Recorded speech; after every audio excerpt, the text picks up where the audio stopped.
There it goes too. There it goes. This feels good.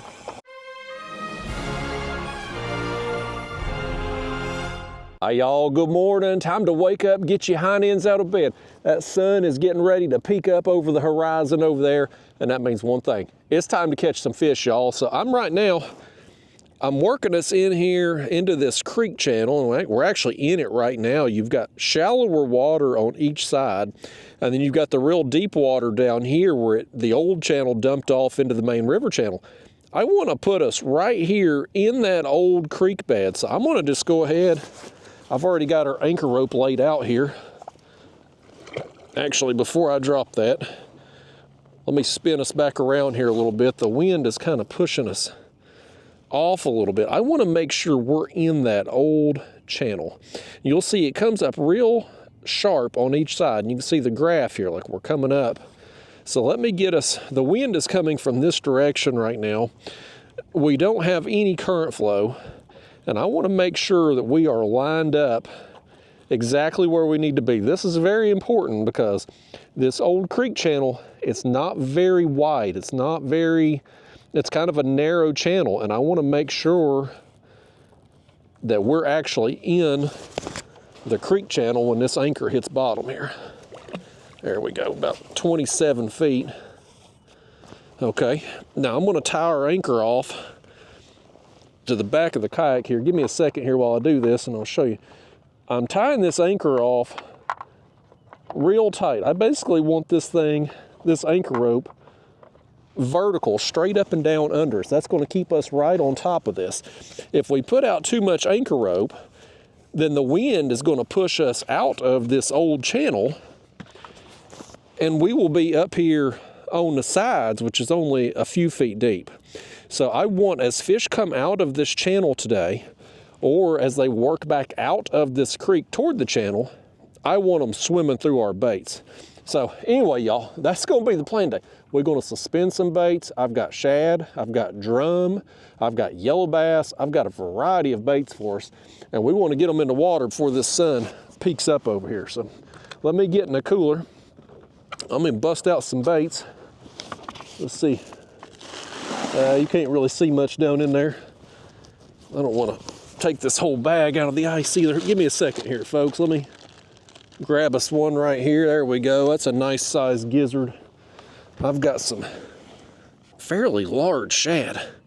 I'm excited, y'all. This is going to be a fun trip, I hope. Last catfish session I'll tell you about, I filmed on the other side of the channel. I'll go into that here in just a second. We get these baits on.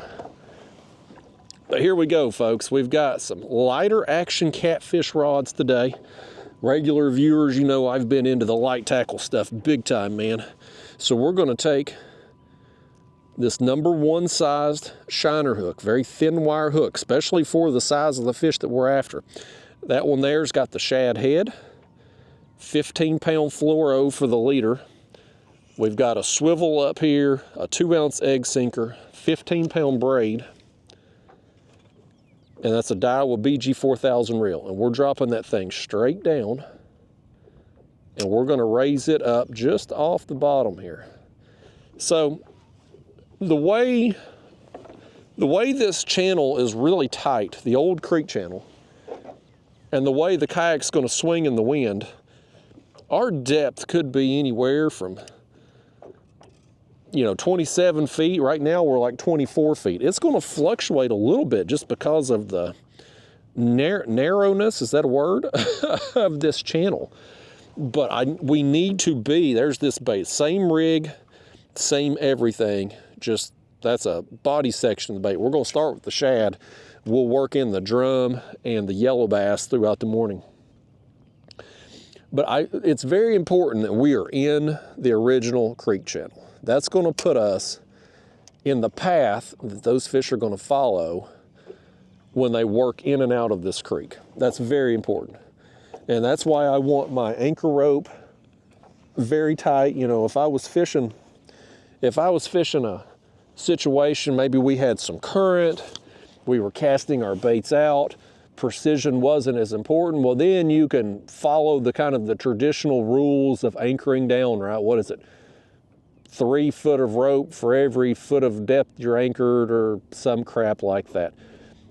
In this situation though, I don't want us veering off too much, because if we do, if we put out too much rope, and there's some fish right there, we'll be up here off the sides of this. We might be 10 feet deep when we come out of this thing. So I want us in that old creek channel, because we get up here on the sides, we're out of their path, and that's no good for us. So we're just going to put some time into this this morning. I'm planning on fishing for probably 3 or 4 hours. The wind is supposed to kick up today. Turn around here. Look at that sunrise right there, folks. Let's me and you admire that as it pops up. What a beautiful sight that is. Well, if you done got your butt up and got out here with me, you'd done seen it live and in person, but this video will have to do, I reckon. Some of you like to sleep in. I know how yous are. But we're gonna fish a little while this morning. The wind is supposed to get bad mid-morning, at least that's what the forecast calls. Who the hell knows? You never know with the weather forecasters. But I'd like to fish and get us hopefully some big fish, and hopefully several of them before it blows us off the water today. And my last trip out, I filmed it a few days ago. I was on the other side of the channel over here and got on several big fish, man. It was a productive day. I kind of thought when I come out over here, I launched in that other creek over yonder, and I thought if I saw a bunch of bait or a bunch of life, we would just fish that spot again, but I wasn't seeing anything. Not like I was the other day when, I mean, it was just big schools of bait and lots of catfish and everything. I wasn't seeing that today. And so I ran down, there's another creek, there's 3 nice creeks all right here close together, 2 on that side of the channel and then the one we're in. But I went down there, I thought, let me go take a look. And again, nothing. I just wasn't seeing those big schools of bait like the other day. I looked on the top of the drop and I looked off the bottom of the drop, because when you get off here, kind of behind us here, into the main river channel, it goes down about 40-something feet deep right there. It's the Dead Sea. Nothing, any life, any activity has been up shallower. Most of the fish I've been catching lately have been up shallower. So that's what we want to kind of focus on today. And there's some other, little marks there. So usually, we just drop that anchor down, big commotion when it hits down there on bottom, makes a big thud, right? I don't expect to catch anything just instantly right away. Things get spooked off, but fish could work through at any time now that we're set. So we've got the head down there on the left, we've got the chunk on the right. I'm gonna put you all here in the chest, and I'm just gonna leave the camera rolling today. We're gonna, since this is gonna be probably a shorter trip because of the wind, and the wind right now is fine. I mean, it's blowing a little bit, but it's not like it's unbearable or anything. I mean, it's just a gentle breeze at the moment. But, with this probably gonna be a short trip because of the wind, I'm just gonna leave the camera rolling and y'all can see all of it. We'll sit out here, talk, solve the world's problems, tell you all the stupid stuff I've done lately. Boy, I done something real stupid yesterday I'll tell you about, and hopefully catch us some fish in the meantime. Blue cats, flatheads. This has not been a good spring for me thus far on the flatheads. I've kind of stunk it up for them. I'm just getting a small one here or there. I got a pretty good size one down in Alabama when I went down there for the tournament back in March, but that's been pretty well it. I've just not had a good year for flatheads for whatever reason. I'm hitting the type of places where I would expect to get some flatheads, certainly using the baits, and I've been using fresh bait mostly when I've fished lately. So, I mean, I would expect to have more than I have, but just for whatever reason, I haven't. But the blues have been very good to me lately. I've had a good year for blues. I've busted some big ones. And most of the big ones I've caught have been in shallower water, kind of in the 15 to 20, 25 foot depths, which is right on par for where we're at today in this spot, this old creek channel here.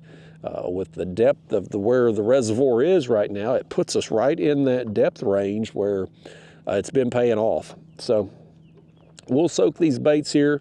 I'm not going to move today with as short a time as we have to fish, at least most likely, weather forecast and all. We're going to put it all in here. I don't want to take the time it would require to pull up anchor, travel to the next spot, anchor down again, reset everything. It's just not very efficient. So that's why I wanted to, with us having these 3 creeks right here in this general area, I wanted to pick the one I thought would give us the best chance of busting fish today. And when the first 2 I looked at there, of course I launched into one, when I wasn't seeing bait in it, and then I went down to the other one and I wasn't seeing bait there, process of elimination, I'm like, well, we get over here, we're just going to anchor down regardless. And I mean, I am seeing more, there's more life here than what I saw in either one of the other 2. And, that's how it goes. Day by day, everything's always changing here. We got on fish there the other day in that other creek, but those fish, they swim, man. They move on. And so you can be on a really hot bite on a spot one day, and those fish be 3 miles upriver the next day. So I would expect those fish to still be kind of in this general area, but they're going to follow that bait, and wherever that bait goes, they're going to go. And the moon, I don't know if you can see with the camera, it's up there. It's almost full. It's either almost full or it was just full. And with where we're at in the year here in the spring, I would say a lot of the bait fish probably went on the nest. Just guessing. That would be my assumption. So the cats are probably somewhere where they can have easy access in and out of those spots. They're not going to stay up there with them, but they will be moving in and out to take advantage. It's a buffet for them. It's a lot of fish in a small area, oftentimes with these beds, and it will be, first off, too, you're going to have the fry there that's vulnerable, but those fish are going to be, those fish on the beds are going to be protecting their nests, and they're going to be also kind of wore out too from the spawning process. So they're just more vulnerable is what I'm getting at. And so the catfish, whatever happens to be spawning at the time, they're going to be taken advantage of. And if you can just get yourself in the path between home, where the fish are going to retreat to versus where they're going to feed at, put yourself somewhere in between, you're going to have a chance at busting them as they work in and out. And these early morning sunrises or in the evening sunset time periods, y'all have heard me say it a bunch of times, but it just oftentimes will have kind of feeding windows, those low light periods. Fish will feed more aggressively. And that's what happened there. Regular viewers, you saw on that last trip, we got on the water just right after sunrise, and it was on. Man, it was a hell of a bite we were on. I'm hoping it's kind of going on today too, kind of the same time period here. We'll see. It was probably, I guess it was probably about right now I was getting anchored down the other day. So, we're kind of in that time period now, but we'll see what happens, man. They'll either be here or they won't. Good news for you, if you're seeing this, it means that something was here. It means we got on some fish today. I don't know how many. I don't know what size. That's fishing. You just never know till you get on the water. When I fished a few days ago, I had no idea that I was going to get the number of fish and as big a fish as I did. You hope for that. When I leave the house, I'm hoping for a day like that.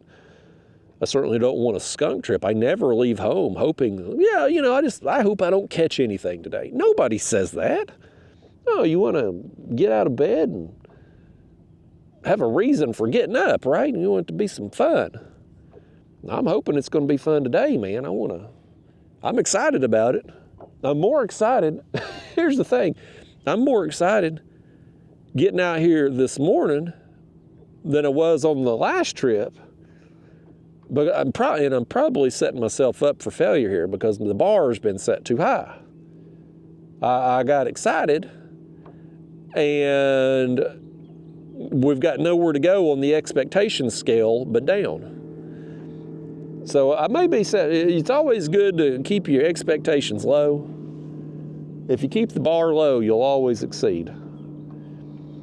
So we'll see. It's kind of like if you go to the bar hoping to pick up an ugly woman, and then you find a semi-attractive or a hot one even.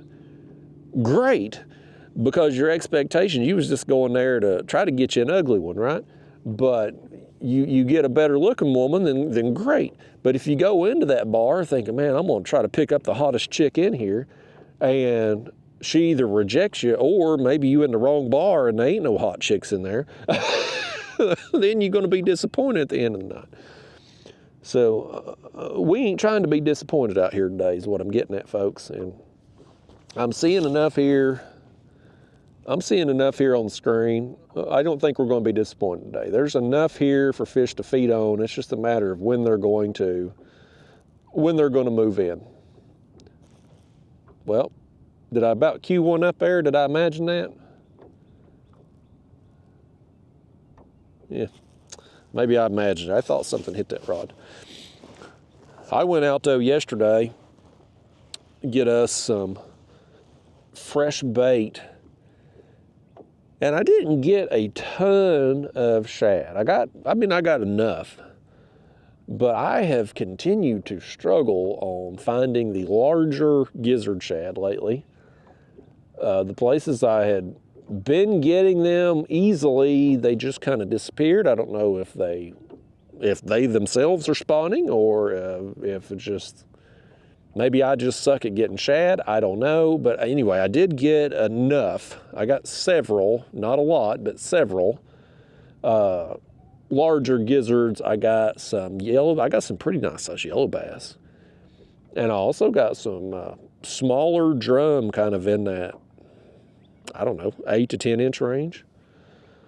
So we'll just cycle them all in today. We'll just work them through. Lately, the shad has been my better bait. On that last trip, I got my best fish on the shad. I used a live drum on that trip and didn't get anything with it while it was alive. It ended up getting, I had hooked a big fish, and it got wrapped up in the other line, and the drum got brought back up, and then I had to retie everything because of the tangle. And anyway, I ended up just cutting the drum, and we caught a fish on the drum head, but I didn't keep any baits alive yesterday. I didn't want to fool with the hassle of it. I just threw them all in the cooler as I got them. But I wanted to get enough bait for today and also tomorrow, because both days we're supposed to have a window in the mornings right at sunrise where things are going to be relatively calm, and then the wind is just supposed to ramp up as the mornings go on, both the next 2 days, and then the afternoons it's going to be just a daggone hurricane. So I want to take advantage of this morning calmness for the next 2 days, and then after that we're supposed to have some rain and all that. So I wanted to have enough bait yesterday to get us through this morning and tomorrow morning, and we've got that. So we're ready. We got the bait. We out here. Y'all probably done got your coffee and your breakfast right there. All we need now is to reel in some fish, and I'm ready for it, man. You know, I mean, this time of year, there's so many fish I want to catch. With us getting on the good catfish bite lately, that's been occupying a lot of my time, but I've been on pretty good, doing some good fishing on the Ultralight too. I mean, man, yesterday, getting all them yellow bass on the yellow bass are an underrated fish. They're not as big or as prevalent as white bass. And of course, white bass are they're kind of the redheaded stepchild in the bass world anyway. Bass fishermen don't like them. They get annoyed with them when they're fishing for largemouth and smallmouth and end up getting on some white bass. And the people who like white bass, they don't typically like getting the yellow bass because they're smaller than the white bass. So yellow bass just get no love. And I personally enjoy them a lot because they fight very hard for their size. And, you know, when I get them, I'm usually getting them on the ultralight. So, I mean, they're a great fight on the ultralight, and they make a good catfish bait. So I really like yellow bass. You'll never hear me complaining about catching them. And so I kind of wanted to go back there this morning too and see if I could get on some more of those. But I just have so many things that I want to do right now, and there's only so many hours in the day. And when you have the wind forecasted for like how it's supposed to be, it's like, well, now you've got even less hours in the day. Because I don't care if you're catfishing, ultralight, there ain't much you can do when the wind's blowing 20 plus, okay? That just ain't, you just ain't, in a kayak anyway, there ain't a lot you can do. Pretty much gonna be forced to pull up on the bank somewhere, which we could do either catfishing or carp fishing, which that's another thing I've been wanting to do some more of. I've had some okay trips carp fishing this year, and I've had some duds, man, complete skunks too. I just haven't been on the carp so far. There's been times where I've stumbled into a bunch of them when I've been out chasing bait, throwing the cast net or stuff. I'll be back in the creek and I'll be like, oh, there's 100 carp right there. I'm gonna come back here and carp fish. And then I go back and they're gone. So I've struggled thus far. I guess I've missed the carp spawn. I don't know. I never saw any activity when I've been out carp fishing. I haven't seen any spawning activity. And of course, granted, now I haven't carp fished a lot, but I have fished a lot lately. And oftentimes, you take today for instance. Yes, we're catfishing, but I put in the very back of a creek. So like, I'm in place, even when I'm not carp fishing, I'm still in places where I would expect to see them if there was spawning activity going on, and I just haven't seen it. So I either just completely missed it, or maybe it hasn't happened yet. I don't know. I don't know, man. But either way, we're gonna catch us some carp this year. And even though, here's the thing, even though I haven't had very productive trips when I've gone carp fishing, I've already caught 3 mirrors this year. I don't know that I caught 3 mirrors all of last year combined on all of my trips. So the fact we're already got 3, I mean, I'm feeling pretty good about it. I've already got some buffalo too already this year, which I'm going to be trying another bait recipe for the buffalo. I don't think it was last year. I think it was a year before. I had gotten put on to the soybean meal, as I was told that would get me more buffalo on my, because I mean, I call them carp trips, but I mean, I'm fishing for carp or buffalo or whatever. Whatever will bite is what I'm going for on those trips. Oh. A little nibble there. Take that thing. Take it. He's got it. Fish number 1. Fish number 1 here, y'all. He's going to run a little bit now. It's a smaller one, I can tell you that. This one here he ain't going to measure up to the ones we got on the last trip. But it's a start. It's a start. It ain't a start either. We're still skunked. It's a channel cat. You know, I don't count these things. You all know I don't like no dang channel cat, unless it's the really big ones there on like Sandusky Bay type place. I ain't even gonna use an net on you, kitty, if I can help it. Come up here. Give me that hook back, sir. You stealing the thunder. You were supposed to be a trophy-sized blue cat. Did you not get the memo of what you were supposed to be? He don't care. He says he'll be whatever he wants to be when he grows up. His parents told him if he believes in himself and works real hard, he can accomplish anything in life. I think they've told him lies, but never can tell. That might be the future of our company, or our country. Get my words out. What do we want to put on next? Let me just get another shad. Let me get another shad here to start. This one here ain't as big. That was a body section that channel cat ate, so I'll take another body section here and do a little haircut there on the fins. I don't think we need to cut them. They're all right, but we'll cut them anyway. Toss some tails out there too, chum the water a bit. But yeah, anyway, well, let me get this bait on here. Here we go. And then I'm going to tell you. I'm just going to run this hook right through some of them organs there, and then out to belly meat.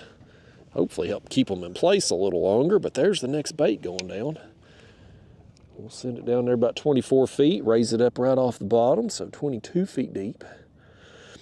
But anyway, I tried that soybean meal setup because I was told by people smarter than me I'd catch more buffalo.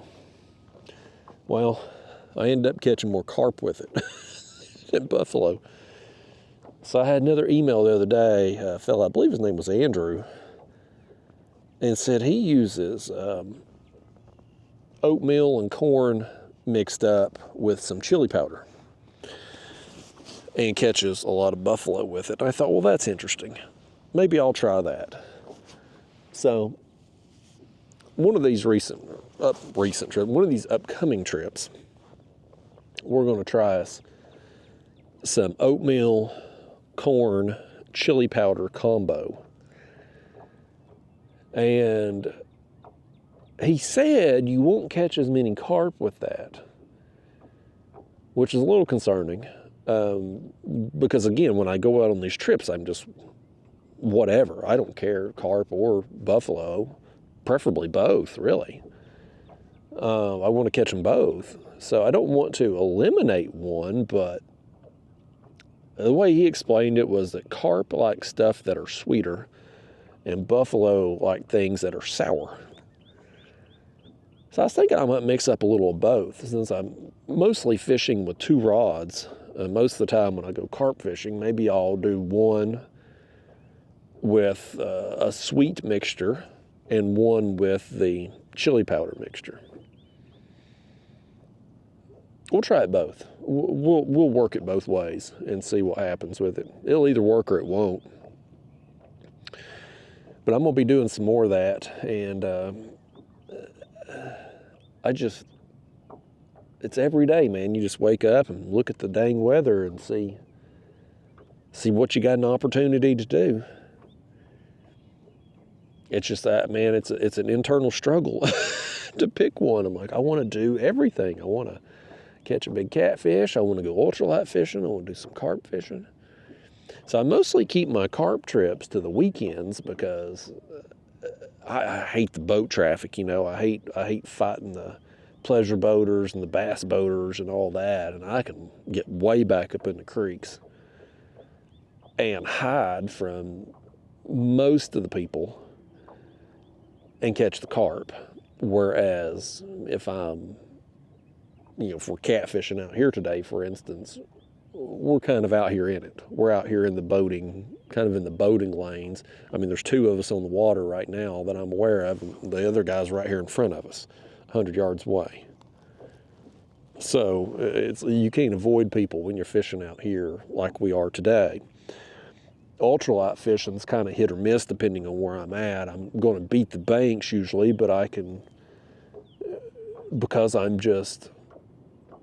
fishing the shallows there along the shoreline, if somebody comes up and fishing the same stretch, we can just go around them, move on. It is a little bit more difficult to do on the weekends, though, because of the number of people, especially if you got a big bass tournament or something like that going on. But regardless, man, it's that time of year right now where everything is biting well, and you have a chance at busting big fish across the board, all species. You've got a chance at hooking a whopper right now. And so it just comes down to, like, what do I want to do that particular day? I could clone myself. Maybe we can in the future. Who knows? I would just do all of them at once. But right now, though, today, we're going to focus on the catfish and hopefully get something better than that little... If you're seeing this video, we got something better than that channel cat, y'all, I promise you. Danged old channel cat stealing our bait first thing. He was an energetic little guy, I'll give him that. I do want to make a trip up to Sandusky Bay at some point, probably when most of our catfish here go on the nest. I'll make a run up to Sandusky Bay, because they're being that far north, the climate difference. The fish up there is going to go on the nest a little later than they will here. And the channel cats up there are huge. I mean, you can get some. I mean, the channel cats here, they're like the one we just caught. I mean, they're dinks. Occasionally you'll get one that's a little better size, but I mean, it's a anomaly. It's rare if you do. Whereas up there on Sandusky, I mean, you can hook 30. I mean, when I fished the tournaments up there the last few years, and these are 5 fish limits, but I mean, you've got to average 33 inches, 34 inches between your 5 fish to have a chance at winning. I mean, you have to. If you go up there and you catch 5 30-inch channel cats,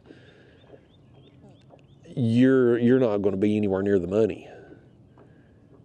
And for reference, I mean, I've fished here my whole life. I don't think I've caught 5 30-inch channel cats in 20 years of 20 years of catfishing, folks. I don't think I have. Over 20 years catfishing. I don't think I've caught 5 30-inch channel cats total. And up there, you'll have 5 over that every trip. So I mean, it's an amazing fishery. Even though I don't like channel cats all that much, I'll be the first to admit, when you can catch that many of them and they're that big, it is a little bit more fun. So I'm probably going to go up there when our fish here go on the nest, and I'll go up there for a couple days. There's a couple tournaments that I'm probably not going to fish up there this year. I may. They're getting their processes worked out. I talked about that on a recent video, just their filming process and stuff. They've got camera operators, drone operators filming these tournaments. And when I went up there for the Hoover tournament, which I didn't end up getting a video on, because I got so pissed off at their camera people, I packed my stuff and left. But they're getting their process worked out, and I'd like for them to get all their kinks worked out before I try to go up there and film another one try to film my trip during their event and then get disrupted again. But I do want to go up there and fish, so I'll probably just make a trip up there when it's weather's looking good. You know, just pick out a stretch of 2 or 3 days where the forecast is favorable conditions, because you need, I mean, look, if the wind blows 20 miles an hour here, you and me, we can find a place to fish here. It might be off the bank, but like we can go hide in a creek somewhere, fish for carp. Like we could do something here on the higher wind days. Up there on Sandusky Bay though, man, when the wind kicks up there, it's like the ocean. Like literally you launch and you look out, you can't see the other side depending on which direction you're looking, you know, because it's just such a big, massive, open body of water. So when the wind gets rolling up there, it can be like the ocean. So we'll just pick us a stretch of time where you got 2 or 3 days of favorable wind, and we'll just go and we'll have us a trip, enjoy ourselves, and make a little mini vacation out of it. I got a few places like that I'm probably going to go this year. Of course, I'll go back to Florida there in the winter.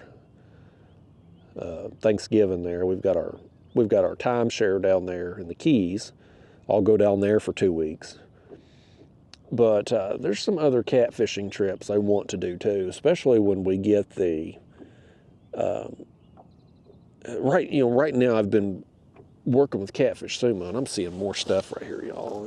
We're having fish, I don't know what they are, but you can see they're working through periodically right here. It's, who knows what they are, but they're right there on the bottom, right there where we need them to be able to catch them, by gosh. And several of them right there, whatever they are. You know, again, when you're using this is just a 2D graph here, just a basic cheapo graph. I have no way of knowing what any of those individual marks are. Now, if it's a small cloud almost, like, then I can say, okay, that's a school of bait or something like that. But like marks like that, hell, is it catfish? Is it drum? Is it carp? Is it some, who knows? I couldn't tell you.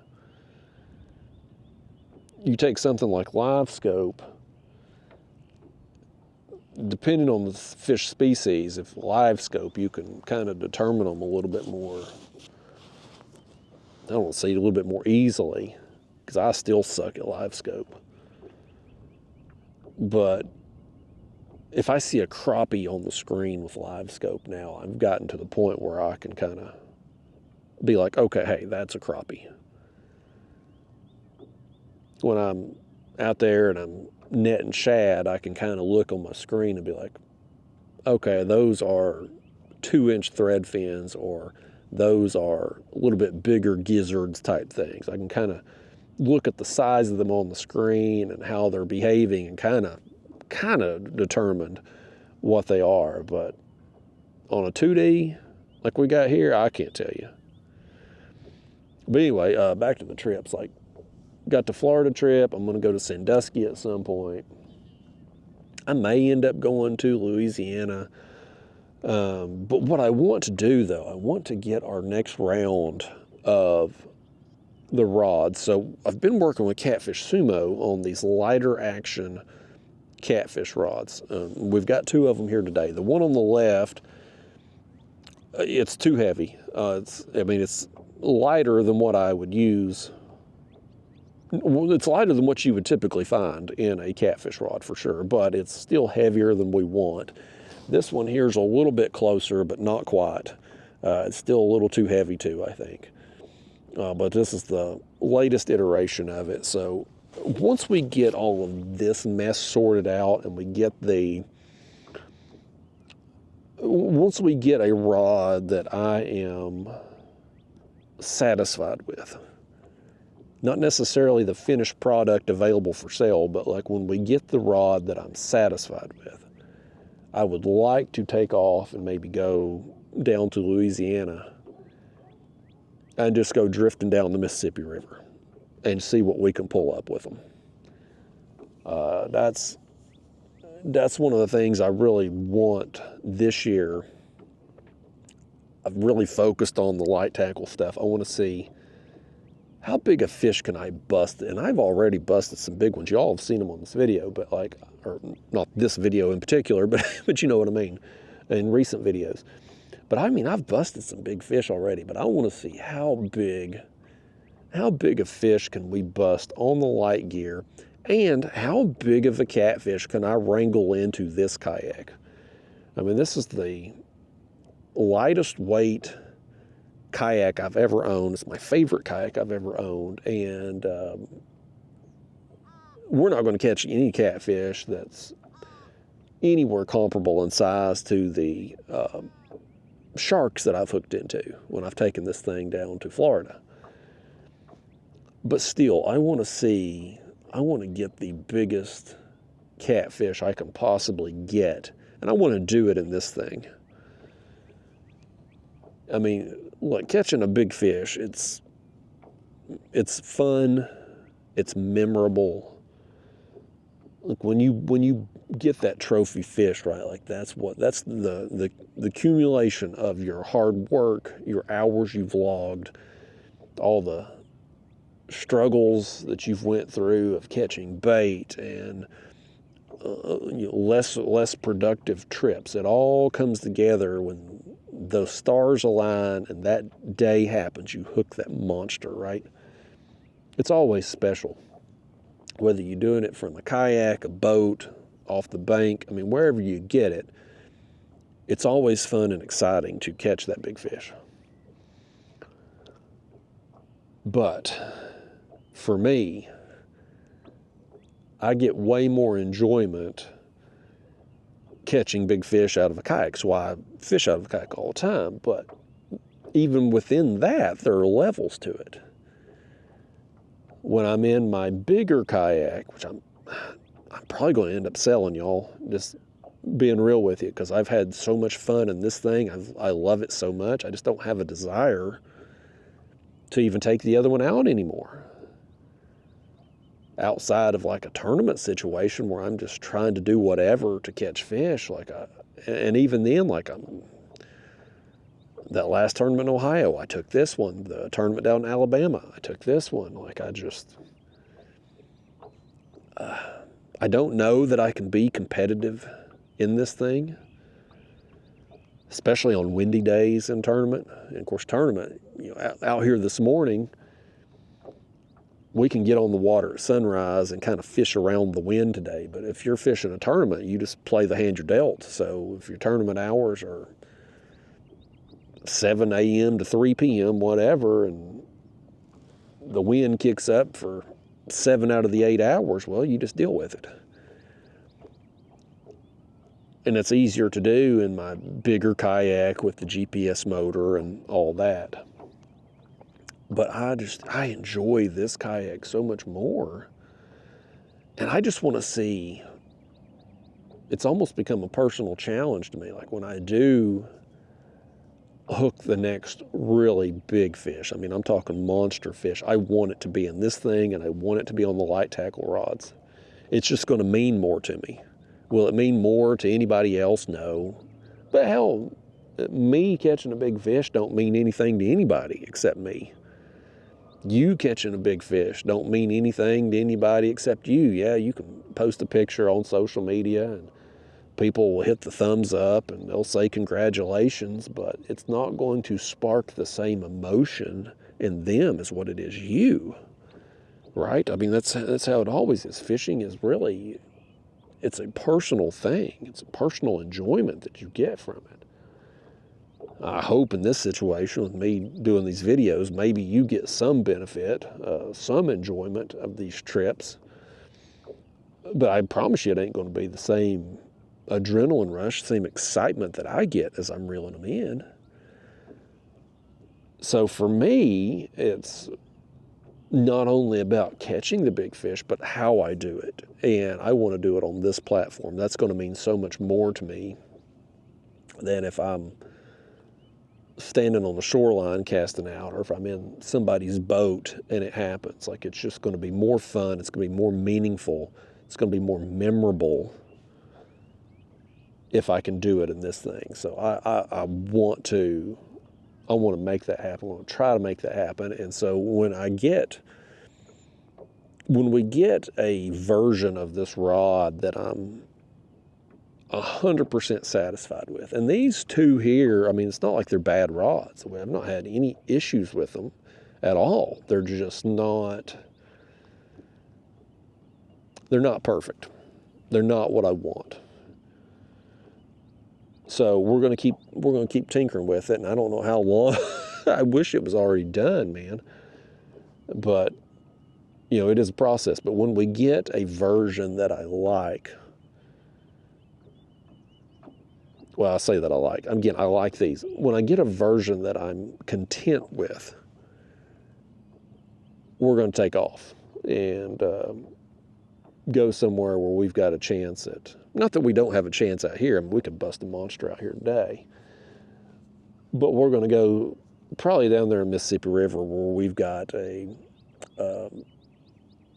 better statistical chance of making it happen than here. And if it does happen here in the meantime, great.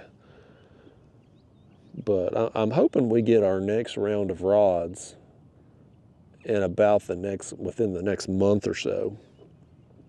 And hopefully it'll be, because kind of explaining when I first got the original rod over here on the left, it's like, you know, you have an idea and you explain that to people building the rods and they make it, and then you test it out and you use it and you're like, okay, well, you got this right, but I'd like to see these changes made, and then they go back and they tinker. And you get the next one, and they either get it right or they get it wrong, or sometimes you change one thing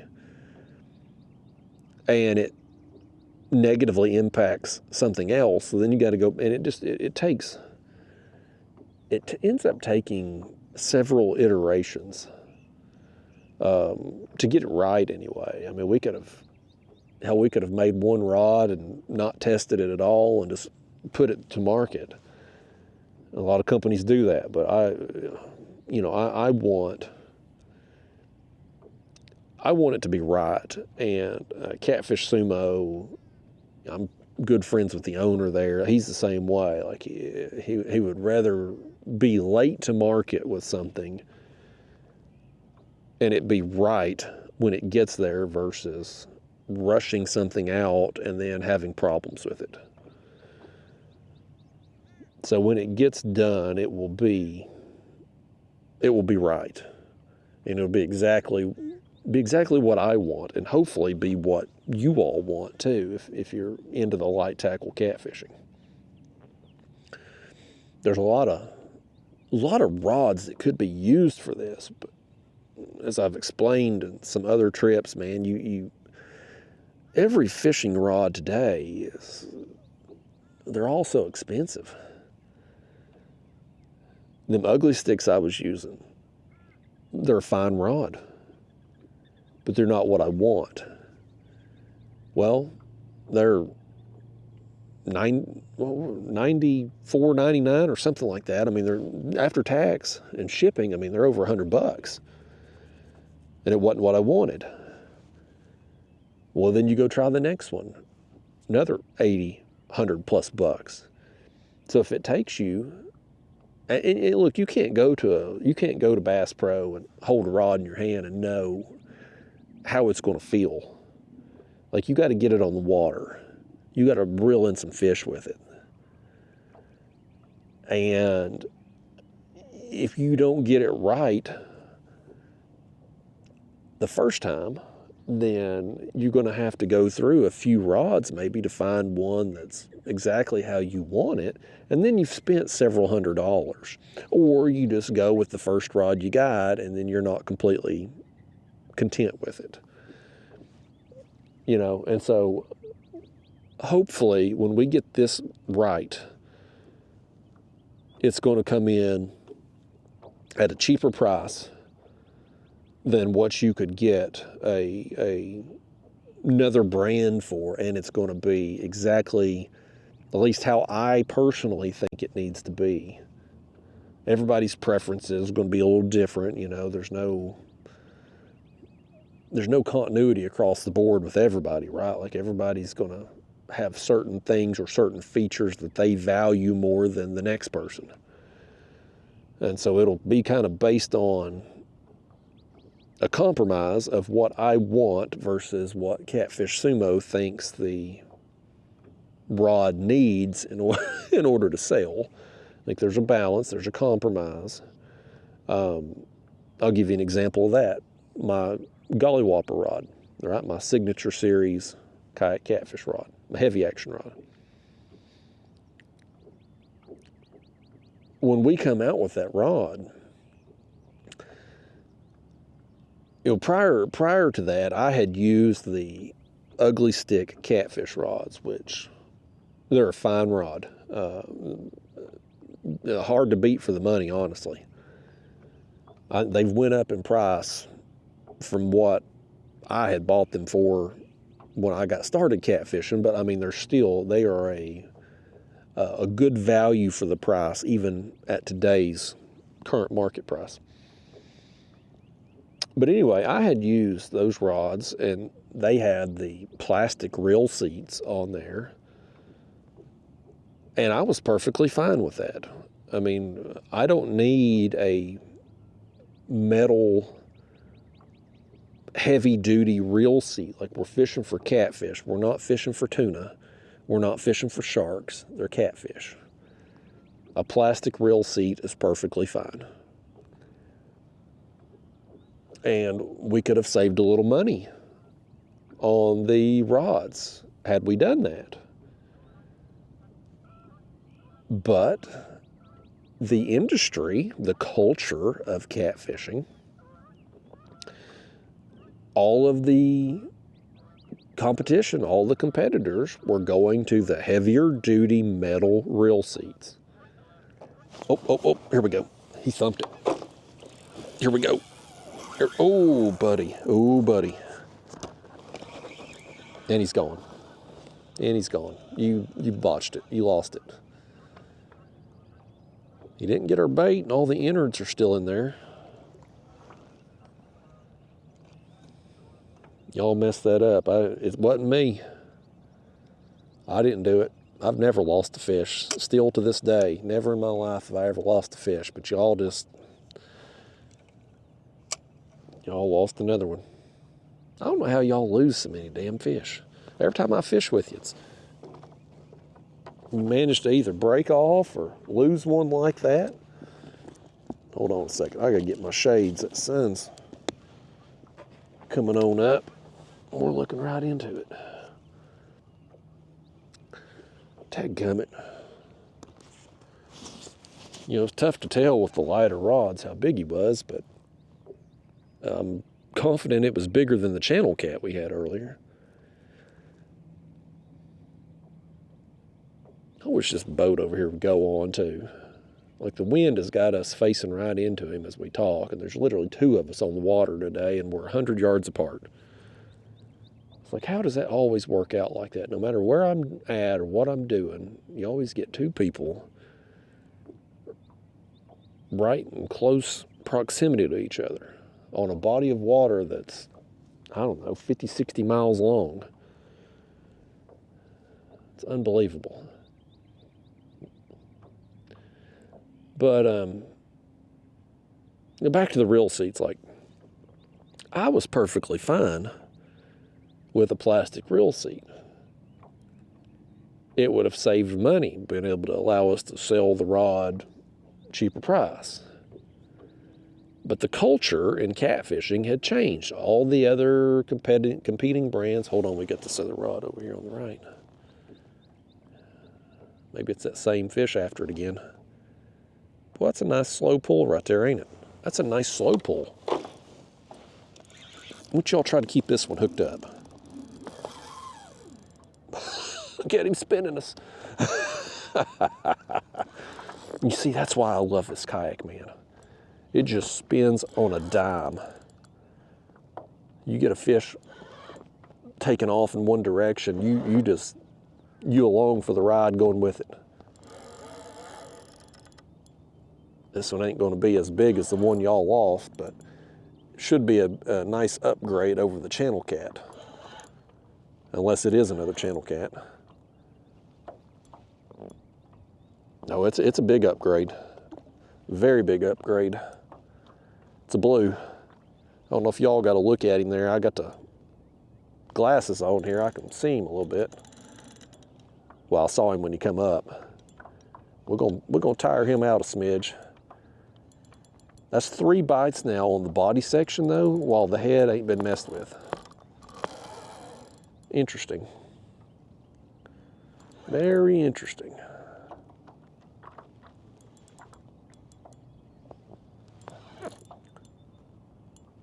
I'm just gonna play him out a little bit, tire him out. We got some bubbles coming there.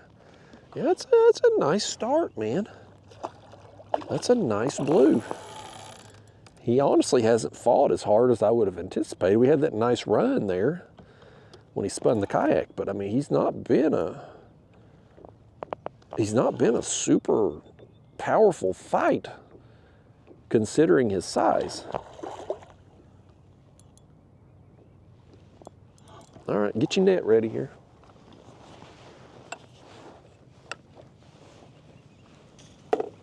One of y'all net this thing for me, would you? You ain't gonna reel in these fish, you can at least net them. I shouldn't have let you try to reel in the last one. If I had done it, we wouldn't have lost it. But that's 2 fish though, back to back. Tells me we probably got some working through maybe. Come over here, Kit Kat. Get in that net. Get in that net.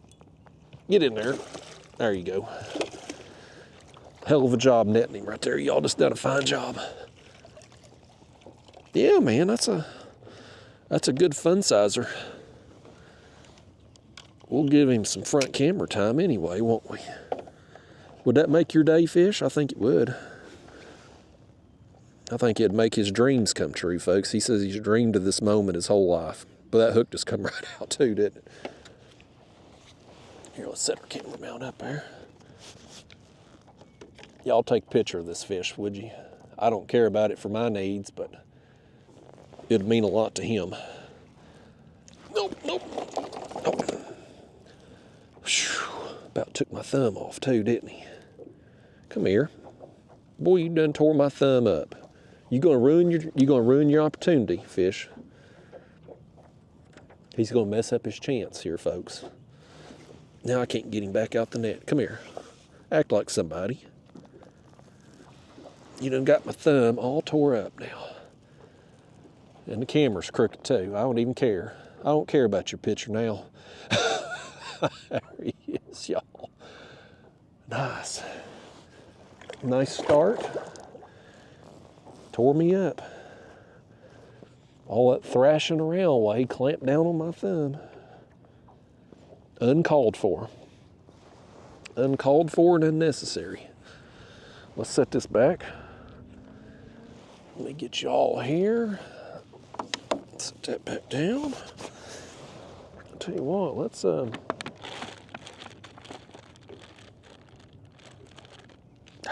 gonna stick with the shad for, let's put one more shad on here. Then next time we rebait, we'll start working in the other baits. I think too, we'll send this one back down, and then I'm gonna reel up our head over here and we'll switch it out. It's been down there since we started today, so probably time to spruce it up a smidge. Slime off there.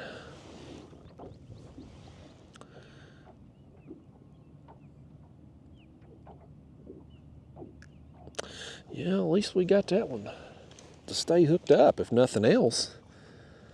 I don't know what went wrong with that first one. He certainly pulled hard enough to make me think he had it, but either didn't get the hook right or Who knows? One of them things. Doo-doo happens, as the saying goes. It's not exactly how the saying goes, but you know the other word. Let's take a look at this head here and just see what it looks like. Yeah, it's all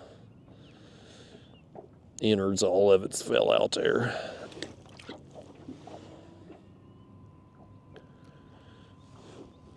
Three bites now on the midsection. We ain't got diddly poo-poo on the head. I still got a ton of confidence in the head bait though. All right, it's down there. Got everything rebaited, refreshed. One of the perks of only fishing with 2 rods is you can rebait everything very quickly. Unlike if you're fishing with 8 or 10, it takes a little while and you got to have a lot more bait. We don't need much bait at all. Got plenty, but we don't need much to have to make a trip, you know. But yeah, just to finish up, man, I don't give a damn about the metal reel seats, the heavy-duty reel seats on a catfish rod. I think it's overkill. I think it's unnecessary. But it's what the industry wanted. It's what the customers wanted. So it's what we had to go with.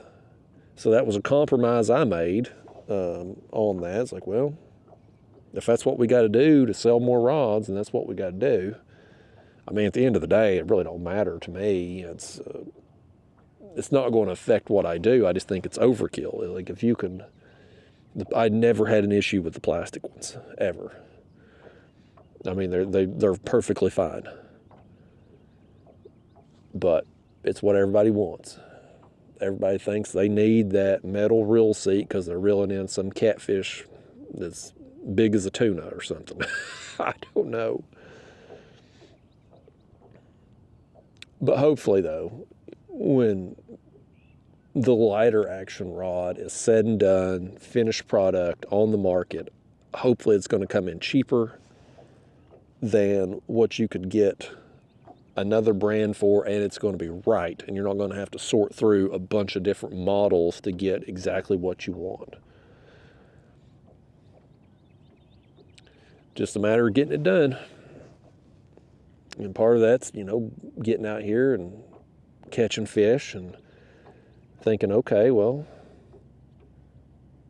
this is right, this is wrong, making the changes. And the biggest thing with coming in on the, you know, as far as the price right now is the uncertainty of materials and fuel and all that with all this crap in the Middle East and gas prices, how they've been. And, you know, we jumped up to about almost $4 a gallon here, then it went back down a little bit, then it came back up, and it's just all over the place day by day. Hell, you never know week by week, month by month what you're dealing with. And unfortunately, all of that stuff, I mean, anything when you're manufacturing something on a large scale, it's all affected by oil. I mean, everything. I mean, not just fuel costs as far as, you know, transporting items back and forth, but you've also got just the other materials. A lot of them are made from, they need oil for them too. I mean, hell, all our plastic, oil. I mean, everything's oil-based. And so that kind of turmoil can affect prices on everything across the board, as I'm sure some of you all have noticed on your grocery bill and all your other expenses. I mean, everything just keeps going up, except for these rods, and hopefully they're going to keep going down because we got more stuff right there along the bottom. Only 2 fish here in the first, where are we at now? About an hour? Well, 2 fish landed anyway. I got to say, I'm a smidge disappointed. Again, we set our expectations high based off the last trip. And This trip has not been, every day's different. Every day's its own puzzle you got to solve. Today has been less action so far, but who knows? Maybe they're a little later today. Or maybe maybe we get in the wrong place at the wrong time too. That's also a possibility.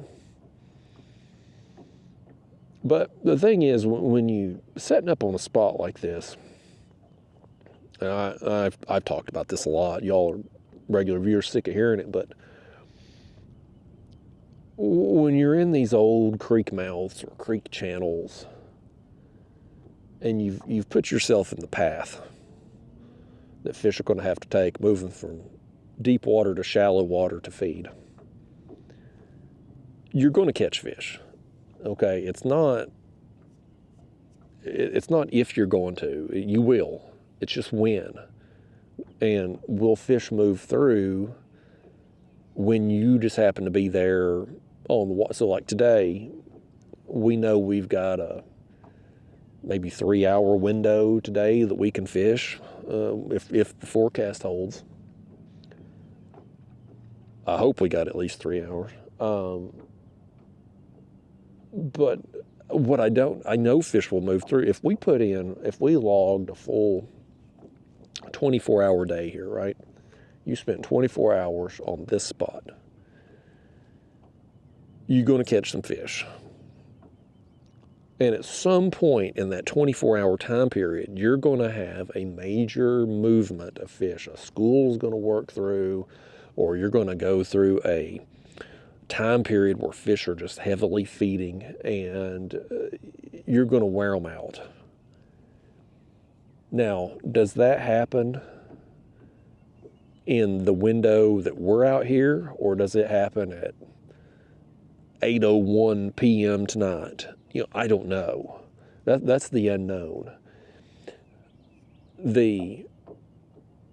We're in the right place to catch fish. Well, we could here, any one of these 3 creeks here in this area that I mentioned, and there's plenty of other spots too we could anchor on up and down here in this general area. And we would have a chance at catching fish for sure. So we're in a location to do it. It's just a matter of, will it happen while we're on the water? And the longer you can put into these spots, the more likely you are to be on the water when that feeding window happens. Or just, let's say it's not a, maybe you spend your 24 hours here and you don't have a major feeding time period, right? Maybe it's just an inactive day. Well, still, the longer you put into a spot, you're still going to get that trickle, right? The fish here, fish there. I mean, I've had a lot of days where it's been lights out action. I'll spend 4 or 5 hours on the water, and I'll catch several fish, but they'll all come within a short 20-30 minute window, right? And I've had other days where I catch several fish, but we're catching them one at a time. You catch one, you wait a half hour, you get another bite. You wait another hour, you catch another bite. Like it's just a fish here, a fish there, a fish there. It's just timing, man. It's time on the water. It's time on the water with your baits in a place where fish are going to either be feeding or they're going to be working through. And then it becomes a matter, how many hours can you log? And me personally, I log a lot of hours. Now, I don't log a lot of hours on any one trip. I'm not going to put in, I talked about, well, if we could spend 24 hours on this spot, I'm never going to do that. I'm not, and even if I had the type of boat that I could set up camp on or something, I still wouldn't do it because it's just not me. It's not how I am. I don't like, I'm not a camper. Be quite honest with you. I've never been into that. I'm just not one of those type people. I like keeping my trips usually 4 to 5 hours long. That's my average trip. I like that. I like going out, catching my fish, having fun, and being able to accomplish something else in the day too. But I do end up, over the course of the year, I do end up logging a lot of hours just from volume of days.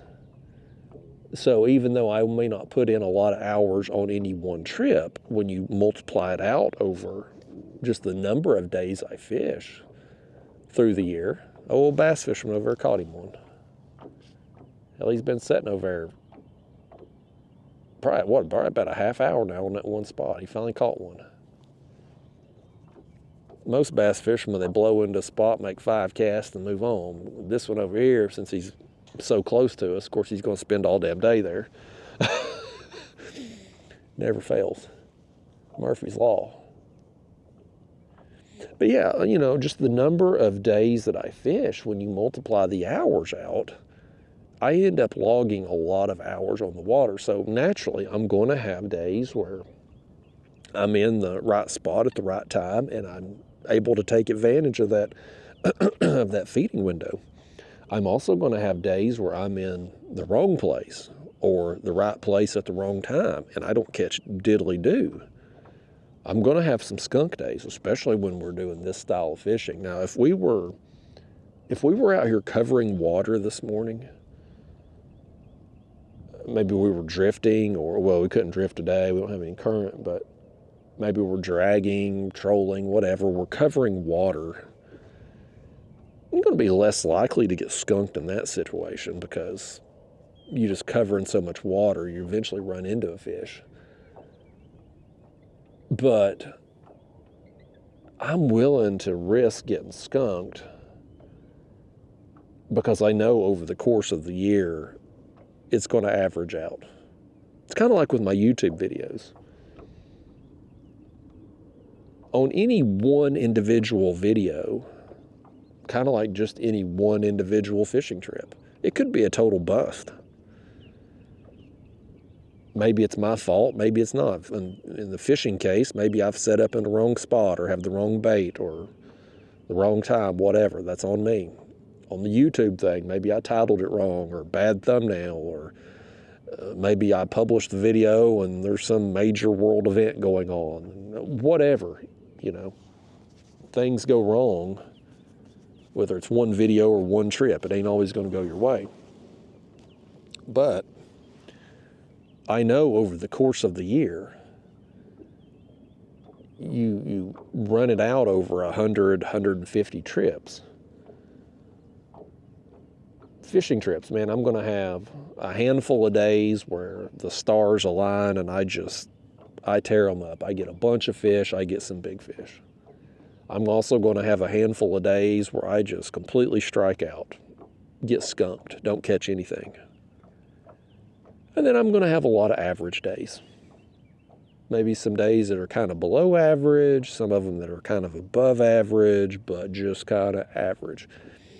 And it all works out in the end. Your home runs get offset by your strikeouts and your base hits and double, and you end up it ends up working out in the end. Same thing with YouTube, man. I'm going to have some videos, a handful of them through the year that, and I won't even know why, but they just pop. They get a ton of views, do really well. And I'm also going to have a few videos that just completely bomb. They don't get crap for views. I have no idea why. And then there's going to be a lot of average. And it works out in the end. The longer you run your timeline, the more it's going to level out. In the short term, man, it can be, anything can happen day by day or video by video with YouTube. But it always averages out in the end. And so knowing that gives me the confidence to go out and be like, okay, I'm going to come out here today and one of these 3 creeks, whichever one I feel has the best chance for us to succeed, we're going to put our time into today. And it's hopefully going to work out, but it may not.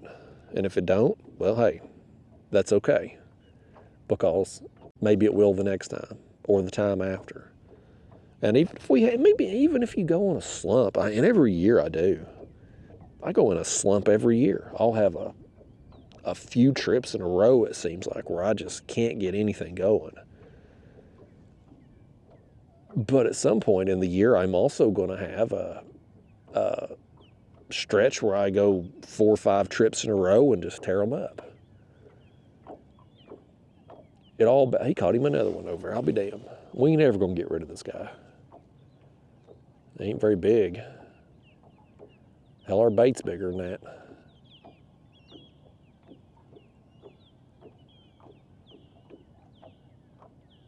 He got him another one, though. We'll never get rid of that guy. At least he ain't like right on top of us, but he's still, I mean, he's still within earshot.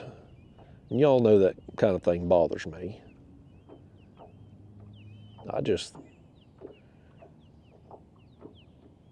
And I can't even say I go fishing to get away from people, because I'm really not around people in my regular life anymore.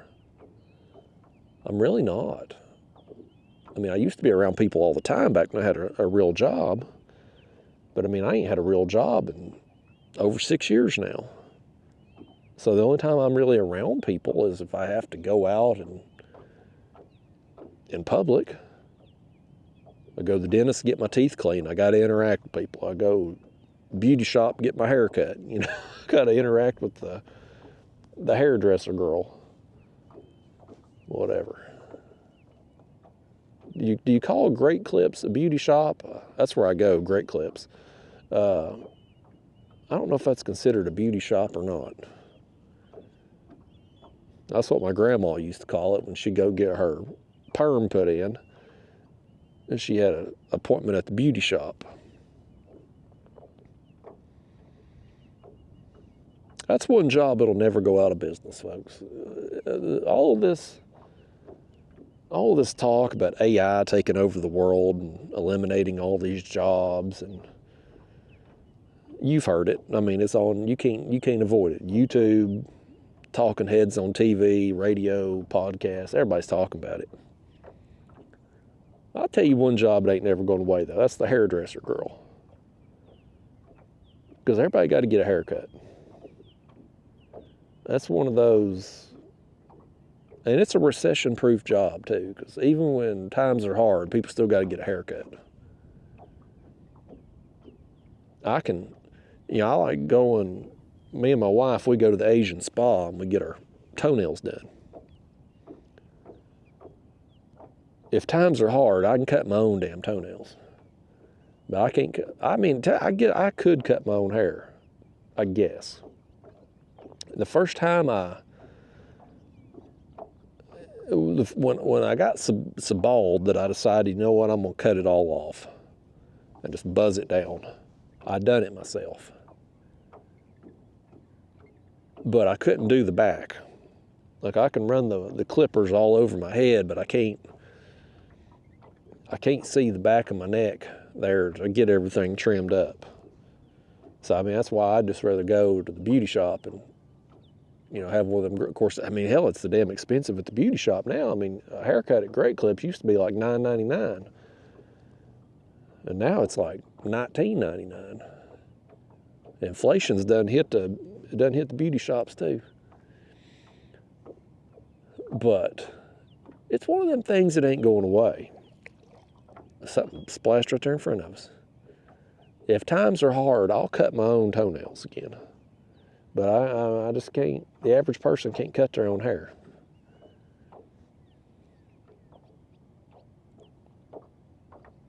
I heard a thing on the radio coming down here today. People were talking about wherever I don't even know where the radio station was. I was just scanning stations as I come down. But people were upset because of the electric bill, because of I guess these AI data centers or whatever. It requires a lot of electricity. And the higher energy demands is causing everybody's bills to go up. Now, I don't know about y'all's electric bill, but mine's went up a lot in the last few years. And I don't even think in my area, I don't even think we have any of them data centers, at least not to my knowledge. There may be something around, I don't know. I haven't heard about it. But still, the electric bill's gone up a lot. And I have a small house. I had my highest electric bill ever over the winter. Ooh, them some little bit bigger marks right there now. I'd like, whatever that is, I'd like for it to eat. We're liable to bust a big one today, man. It ain't been a lights out bite thus far, but that big fish could work through at any time. But yeah, I had my biggest electric bill ever. I've had my house now. I got it in 2006, so 20 years now. We're in 2026, so 20 years now I've had my house. I had my highest electric bill ever a few months ago, and it's like, where did that come from? Because, I mean, don't get me wrong, it was cold. It was winter, it was cold. I think bass fisherman's going on. I'll be damned, finally. He finally started catching fish, and then he's getting out of here. That's smaller than our bait we're using, so I understand him. He sure wasted a lot of time on that spot to not do any better than he did. He's probably saying the same thing about us. But yeah, I mean, it was cold, but it wasn't like polar vortex cold like a few years ago when we had that stretch where we had all that snow and it was like below zero for a week or whatever. Like, I mean, we had a really, and even back then my electric bill wasn't like it was. Look at all this now. I don't know if you can see with the glare or not, but there's a school of bait there now. That I'm confident is shad. So hopefully something is going to be following along that school. But yeah, even during the polar vortex, my electric bill wasn't, I think it was around, I think during the polar vortex, whatever month that was, I think it was close to $300. And I had a $400 electric bill this year, which I don't know what you all pay for electric. And our electric has electric and water on the same thing. But again, I have a small house. So you go back in time 10 years ago, the summer months, I might pay $80 for my electric and water. Maybe the coldest part of winter, you might have a $150 bill. So to go from that to having a $400 bill, it's a pretty big jump.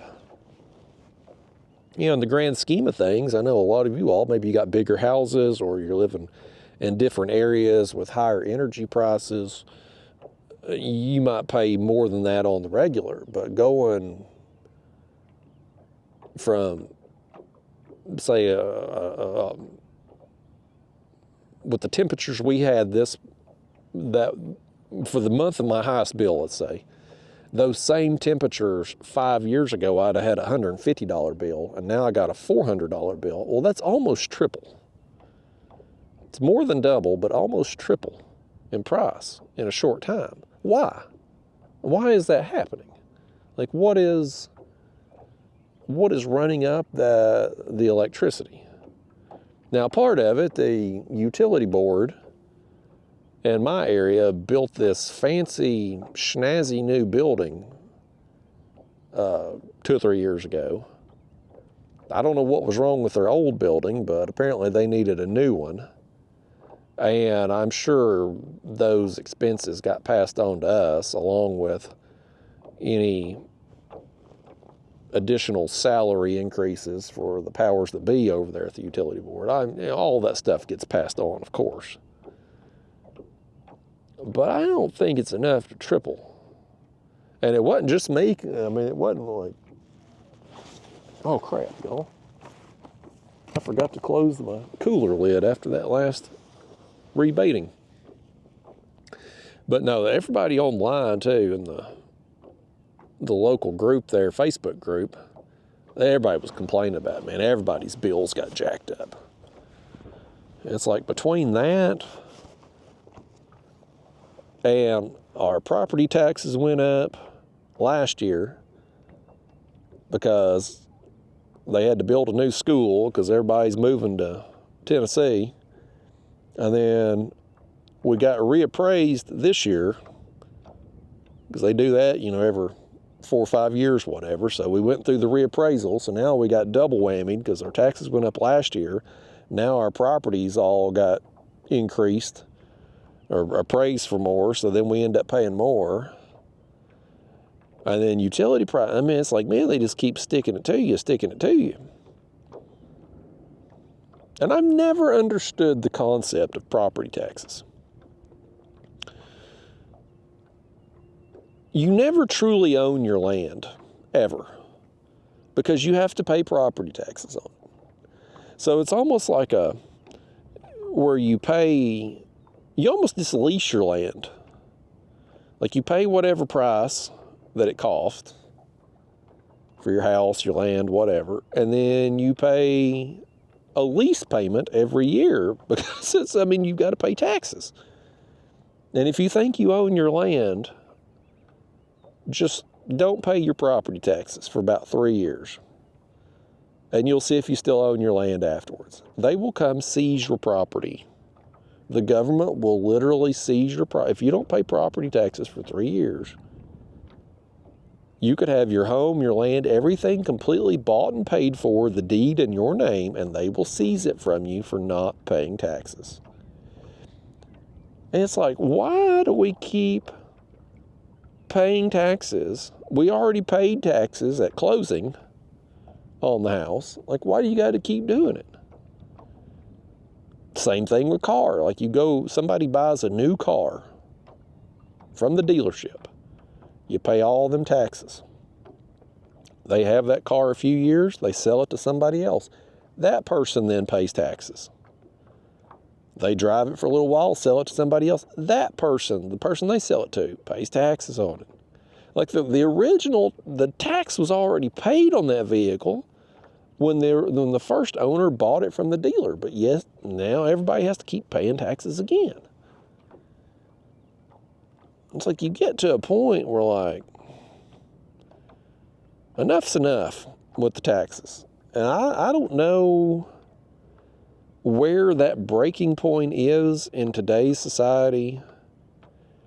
I mean, if memory serves me, I'm pretty sure we went to war with England back in the day. I mean, I think part of the Revolutionary War was because we were being taxed at 2%. 2%. Can you imagine only paying 2% in taxes? Man, bring back King George if I can only pay 2%. Nowadays, I'd be willing to bet you right now, if you calculated all the taxes you pay, I'm not talking about just income tax, which is certainly the biggest tax we pay, right? I mean, you get taxed right off the top. Depending on how much you make, it could be 10%, 15%, maybe 35%, right off the top. But if you add up all the taxes you pay, your income tax, sales tax is a big one. Everything you buy, you pay a sales tax on. Your car, and not just, depending on what state you are. Now, where I live in Tennessee, we're fortunate when it comes to vehicles. It costs $29 to renew my tags every year. Some states, they charge you based on the value of your vehicle. So you may pay a few $100s depending on how much your car is worth. But you got to pay that. Every time you go to put gas in your car, pay gas tax. We discussed the property tax. It's one tax after another. And like, if you add up all of the taxes you pay, you lose over half your money. Like, whatever money you're making from your job, employer, or whatever, you lose over half of it before it's said and done to the government. And look, we get some services from the government, right? Like, there are some things that we all, I think, agree on that we need. To get here today, how did I get here? Well, I drove on the roads. Well, somebody had to build those roads, right? Somebody built the interstate. The government done that. So we all use the roads. Whether you drive or not, you use the roads, because the goods and services and medications and food, all of that stuff is transported on the roads. We all need those things to live. So everybody should pay their share. Okay, I'm fine with that. Schools. I don't have kids.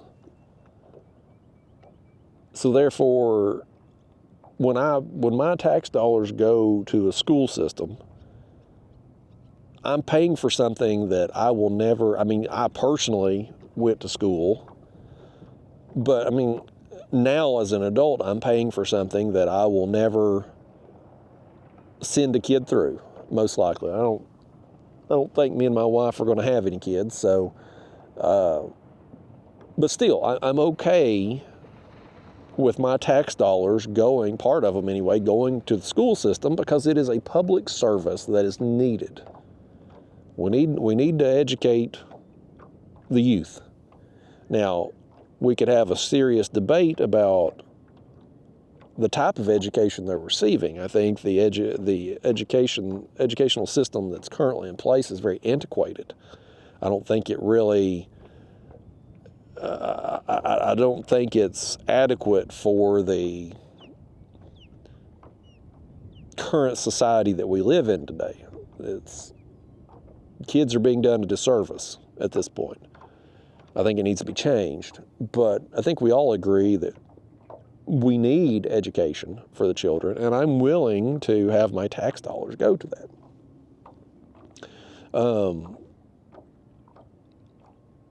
Medicare, I think we need to take care of those people. If government was worth a damn, if you could trust them to do it right, how it's supposed to be, then we really should be having just, I wouldn't say it's free health care, because we'd all be paying for it, but everybody should have access to health care regardless of your ability to pay the bill. That's just good for humanity. The problem is, who is going to manage it? Do you trust the government to manage it? No, and if they try to do it, they'll raise our taxes, because they say, well, we're going to need X amount of dollars to take care of everybody in the country, so we're going to have to raise taxes. And good and well, they're going to mismanage that money, and so we'll end up getting heavily taxed on something that won't be worth a damn. And nobody will get you've seen it in other countries. Canada, a lot of them people come down here for treatment because, their health care is covered through the taxes they pay, but they can't get in to see the doctor in a reasonable amount of time. Oh, you need this surgery? Well, unless it's life-threatening, you're going to have to wait. So you can't get anything done in a timely manner because it's so mismanaged. So in a perfect world, our tax dollars would go toward taking care, having everybody having health care access, but I don't want to see that happen. I don't want us to ever get to that point, because I just don't have any confidence that our government would do it right. But the bottom line is, I think we all agree there are certain things that our taxes should pay for. We should be taxed, and we should have that money go toward things that help the greater good of humanity. But what pisses me off, and this video is about to take a turn, we need some fish to come along or I'm going to get myself in trouble on here. What pisses me off is when I see our tax dollars going for all this crap overseas, all these wars we shouldn't be a part of, and it hits us here at home. And, you know, I'm all for helping your neighbor. I wouldn't help my neighbor because, especially that one closest to me, I can't stand him. Sanford son over there, they're trashy people. I don't like them. I wouldn't help them. Hell, if their house is on fire, I ain't going to bust out the water hose. You know, I can't stand them. But if I had neighbors I liked, I would be all for helping them. But you got to help yourself first. And what we do here in America, for those of you watching from overseas, I got some overseas viewers. We got people here at home in America, man, that are struggling. Can't eat, can't get access to health care, can't raise their kids, can't get employment. We ain't got no money for them. We can't help them, but we can go to war with all these countries in the Middle East, and then after we blow them up, then we turn around and send more money over there to rebuild them. But yet, a hurricane blows through, and there's parts of Louisiana that still ain't rebuilt from Hurricane Katrina. When was that, 20 years ago? Longer than, I think it was, what, 2005 popping in my head. I could be wrong on that. But there's still areas down there that's completely destroyed, never rebuilt, but yet we can go rebuild Iraq and Afghanistan. And it's like, why can't we take care, with all the money that this country has, or had at one point, now we're gazillions of dollars in debt. But it's like, shouldn't we have the greatest country on earth? Shouldn't our streets be clean and everybody have clean water and healthy food and great public school education systems and stuff? Like, we should be a model for the rest of the world. And instead, most of our big cities in this country are complete dumps. I mean, I don't visit a lot of big cities, but every time I've been to a big city, New York City, Las Vegas, Miami, they're all dumps, man. Homeless people everywhere, they're nasty, a lot of crime. It's like, that shouldn't be the case, man. These places, our big cities should be, it should be like, man, if you've ever went to like a home builder or something, right? Like they'll have a demo house or something like that, man. It'll be super nice. Like, that's how it should be. That's how all our big cities should be. They should be just a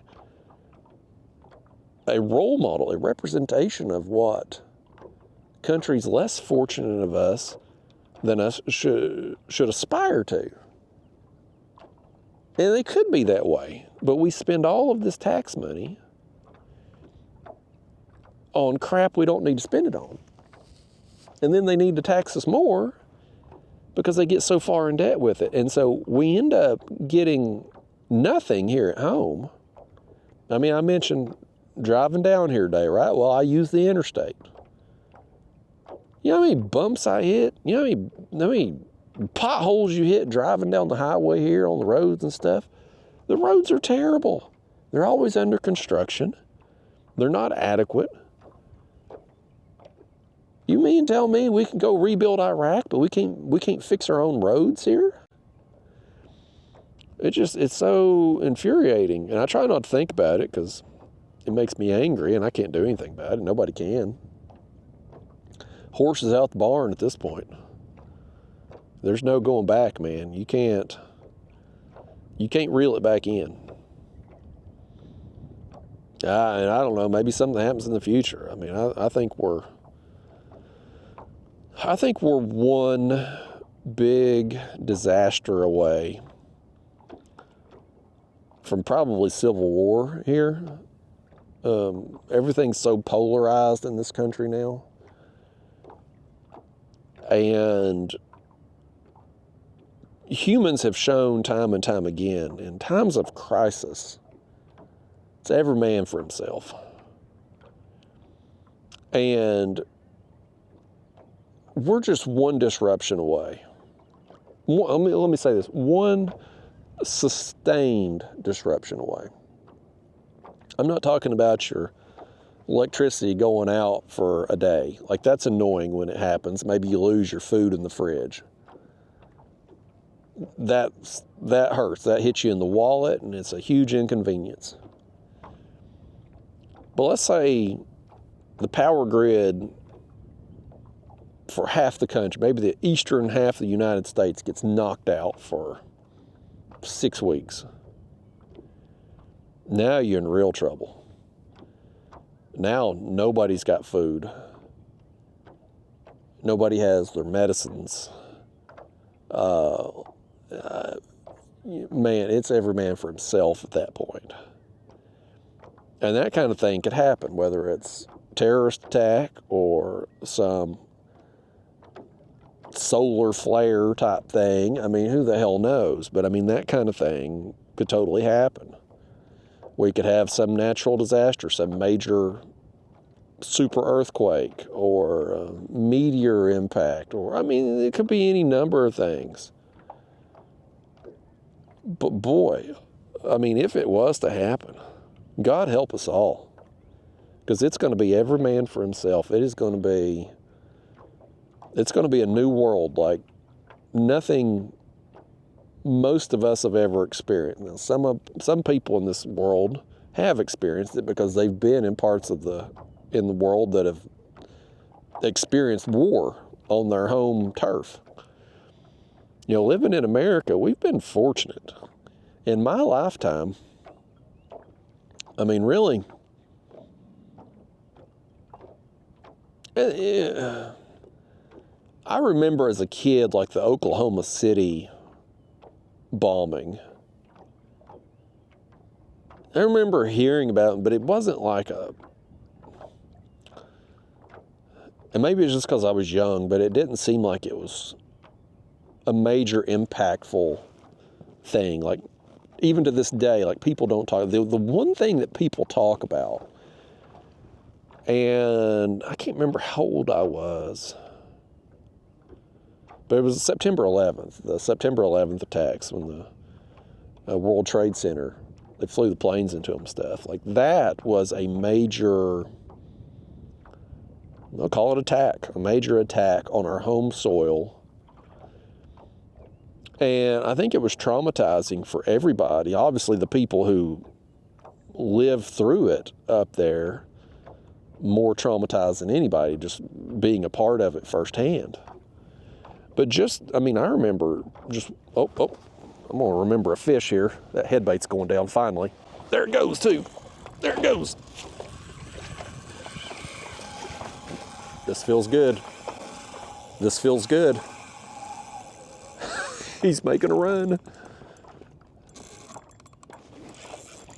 He's making a run, folks. We got him turned now. Come back this way, fish. We anchor down. You ain't gonna pull the kayak and anchor and everything. At least I don't think you are. On the head. Old shad head here. Boy, he's come up to this. Oh, that's a big one too. He comes straight up to the surface out there. Boy, is he all wrapped up in that line? Boy, when he is, and when he comes out of it too, he ain't done. He was fighting hard, and then he come up.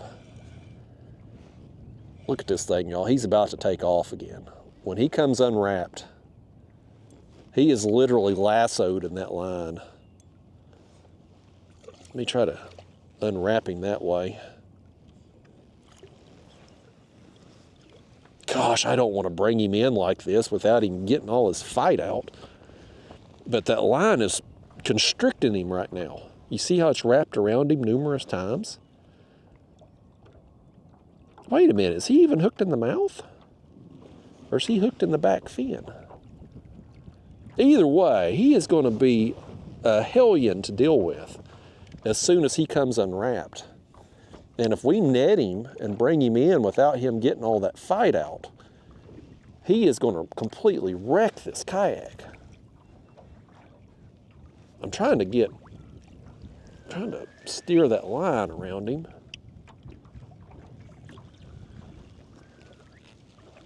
I don't know how he got all that wrapped up in it. There he goes. Okay, now, oh, I knew it.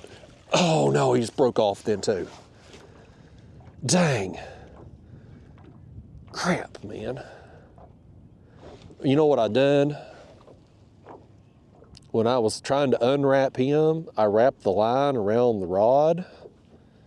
And when he surged, there was no give. There was no give in my drag here because it was wrapped around the rod. And he just snapped that leader.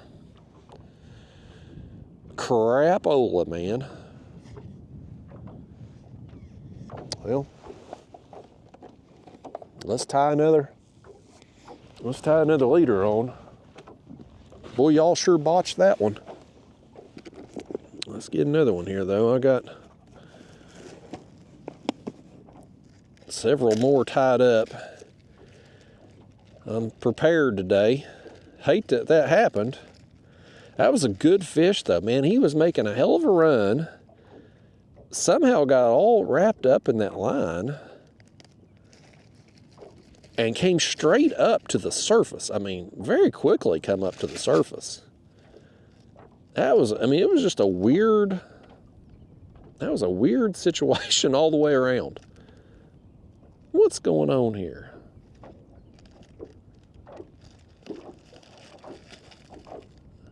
Well, look at my dumbass. Look what I've done. Boy, boy, Justin, I swear, every time I was tying leaders. I've tied 2 hooks on. God almighty, I didn't.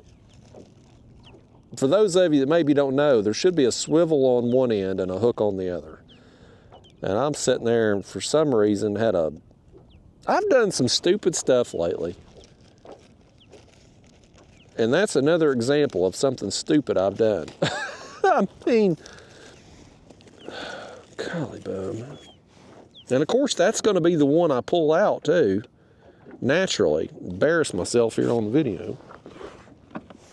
Got a whole bag full of leaders. And I hope it's just that one, but that's the one I'm going to pull out, of course. I've done something else stupid. Let me just go ahead and tell you this story right fast while we get retied here. I found this out last night. I made the mistake a week ago and just found out about it last night. So for those of you that's been with me a while, you know, I guess it was the fall of 2024, my neighbor moved, the neighbor girl in front of me. She moved, and she left all of her cats. She just abandoned them, left them. And I ended up taking 2 of them in. Well, I got these cats in there, and so my other cat had died like a couple years before.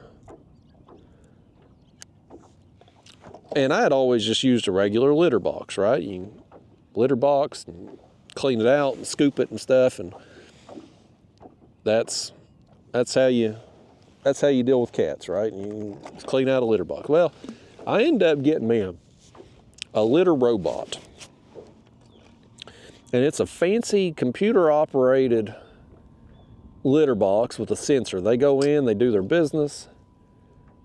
When they get out of the box a few minutes later, the litter robot will turn, it will sift the litter from the pee and the poop, and the pee and the poop drops down into a container at the bottom of the litter robot. And when it fills up, you get a notification on your phone saying, litter robot's full, you need to change the bag. And so you just go, pull out the drawer.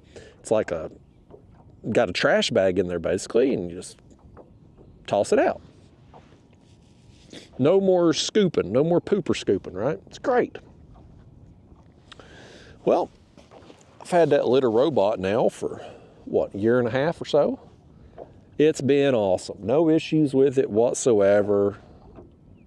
Very expensive, but been worth it, man. Been totally worth it. And then I go last night, get the notification, I gotta change it out. Do you know what I did? Well, I guess the better thing is, do you know what I didn't do? My dumb ass, after I changed it out last time, forgot to put another bag back in the receptacle. So the pee and the poop, as it's been cycling, as it's been dropping down, it's kind of like, imagine your trash can at home. If you forgot to put a trash bag in the trash can, you were just throwing your leftover dinner and other trash and baby diapers and all that just down in there. That's what I did. And like, I've done this thing. The litter robot, I normally have to change it out about every 7 to 10 days, somewhere in there. I'm going to get the notification it's full. I got to switch it out. So I've done this numerous times in the year and a half I've had it. And yet, for some reason, I completely forgot to put in a damn bag. Like, I don't know how I do such thing. And then I pull out that leader just then to retie. And I've tied 2 hooks on instead of a swivel and a hook. It's like, how does that happen? I'm sitting there the other day, I'm retying a few leaders. How does that happen? How do I do something so stupid? I don't get it, man. Every time I think I've done about the dumbest thing I can do, I find a way to top myself. So anyway, that's what I think I'd mentioned there earlier toward the beginning of the video. I was going to tell you something stupid I'd done, and that literally happened last night. I was changing out the litter robot, and I pull out the drawer, and it's like, oh no. So I had to go clean out that receptacle. I don't think I'll make that mistake again. I think that's a one and done for me, folks. I think that's the last time I'll mess that up. Yeah, so stupid. So anyway, back to the other story. Before that fish so rudely interrupted us. I think 9/11 was really the only thing in my lifetime, I'm 44, where it kind of, what's the word I'm looking for? I don't want to say it humbled us as a society, but it kind of put us, I think it made us realize that I don't even know the word to describe it. Like, I think maybe in America, because we've never really had, at least in my lifetime, war on our own soil, we're so far removed from, like, say, the Civil War age. All those people are dead and gone. And even our grandparents, who would have had relatives in the Civil War, who would have heard the stories, they're dead and gone now. So, like, we're so far removed from it, we don't maybe fully appreciate how good we've had it. And something like 9/11 happens, and all of a sudden we're attacked here at home, and there's the fear and the panic and that loss of safety. Like you don't feel safe anymore, and it's jarring. I think it's traumatizing. I mean, I think even to this day we're a long time removed from 9/11, and yet I can still, if I sit here and think about it, I can go back in time, and maybe you can't feel the exact emotions that you felt on that day as it was happening, but you can still feel, at least conjure up some of the feelings and remember how you felt in that moment. I think most everybody can tell you exactly where they were and what they were doing when it happened. And that's a true traumatizing event. I mean, I can't tell you where I was at 2 days ago, but I can tell you where I was at when 9/11 happened. So, we've been fortunate as a country that we haven't had to experience much of that. And I hope we never do. But, boy, if the day comes that we are put into a situation, a survival situation, whether it's another attack here or a major weather event or some other solar flare anomaly knocks out our, it can go to hell in a hurry. And I think probably you take some of these countries, these people that are, you take some like the Middle Eastern countries, for instance, that have been in war. Like most of my life, there's always been some conflict going on in the Middle East, right? Usually we're involved in it, but there's always some conflict going on. Well, the people that live there, that have grown up in that's part of their life, like, I don't know. I mean, can you adapt to such a thing? I don't know, but like, it's something that they've always dealt with. That's the only world they've ever known. So when a new war breaks out, like, they're going to be more prepared to deal with that as individuals than what us here in America would be like, because we've never been through it before, other than maybe 9/11. Which was terrible. I mean, it was a terrible, terrible thing. But it was short-lived, and it was, granted there was multiple planes, but like the bulk of the damage was right there at the World Trade Center, right? So somebody here in Tennessee, we watched it on TV, and it was traumatizing to see. But I didn't experience it firsthand, thankfully. And most of the country didn't experience it firsthand. Imagine if it's a scenario where we do experience something firsthand. Boy, I mean, it can go bad, folks. It can go real bad.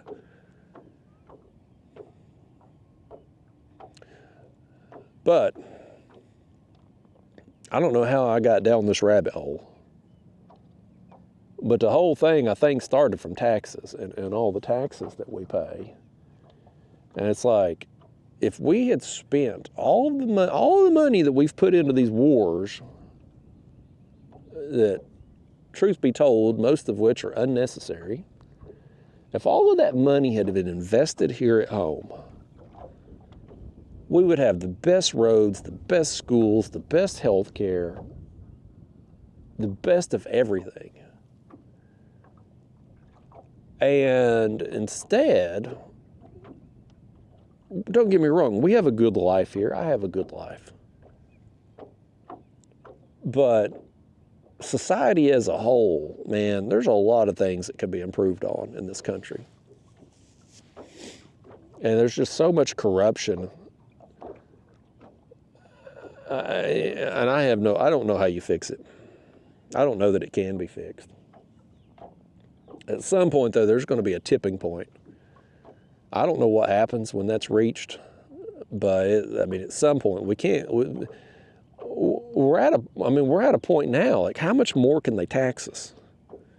Like, how much more can they take without giving anything in return? It's like, we're already paying over 50%. When you get right down to it, I mean, seriously, I pay 30-something% income tax, you know. I buy stuff. Our sales tax here in my area, it's like 9.25%. Property tax, gas tax. Like, it's constant taxation. Now, I don't know how much more they can take. And then what you do, the things you do get, I mean, everything else is going up in price too. Food prices now. Like, I'm gonna stop when I leave here today. Somewhere on the way home, I'm gonna stop and get something to eat. And I shouldn't, because it's gonna be garbage that I eat. Some fast food place, but it's like, you're gonna get an extra value meal where there's no value. You're gonna spend $12, $13, and you're still gonna be hungry when you're done eating, because one, you're not eating real food, you're eating garbage. And two, the portions, not only have prices gone up, but portion sizes have gone down. Like, you can't get anything anymore. I don't know what the solution is to it, folks. Like, me and you, when we're sitting out here waiting on fish to bite, we're supposed to be solving the world's problems. I don't know the solution. I don't know. But it's like that analogy, the frog and the boiling water. You all have heard it. You put a frog in boiling water, he'll jump out. Which, I don't know why anybody would do that. I mean, it's a very cruel thing to do to a frog, to throw it in boiling water. I mean, that's kind of sadistic. But the saying goes, if you throw it in boiling water, he'll jump out. But if you put him in normal average temperature water and you slowly heat it up, he'll just boil to death. Now, I don't know if that's true or not. I've never ran that experiment. I wouldn't, because I like frogs, and I think it's a very odd experiment to run. Like, who figured that out? Who was like, I think I'm just gonna slowly heat this frog up to see how hot I can get him before he jumps out? Like, who does that? That's weird. But that's how the saying always goes, whether it's true or not. But I feel like we're that way in society right now. In a sense, like, if you look back 10 years ago, I mean, go back in time, truly, 10 years ago, before COVID and all that, like, go back then to where we are now. We live in a whole new world now. And day by day, you can't really notice the change, but year over year, 5-year, 10-year period, you're like, boy, things changed. Like, we really deteriorated as a society in a short time. It's a short time in the grand scheme of things, but you don't even notice it happening day by day. We're so distracted by the news story of the minute that it takes away from what's going on all around us. And I can't even imagine where we're going to be at as a society in another 5 to 10 years, if I live long enough to see it. If we all do. Hope we do. I'm going to try to. By gosh, the Civil War breaks out and it's every man for himself. If it's me or you, by gosh, I'm going to try to make sure it's me. Every man for himself. But I don't know, man. I try not to think about it much, because I can't do nothing about it. And there ain't no sense worrying about stuff you can't do nothing about. But kind of like being out here fishing today. I can't control when the fish are going to work through. All I can do is just try to be prepared for when it happens. And Same thing with society. Like, I can't control what's going to happen or when something's going to happen. All I can kind of do is try to keep my body in good physical condition, try to stay as healthy as I can. That way, if power grid goes out, if I don't know, maybe you don't have access to medicines or hospital, you know, that you can try to survive.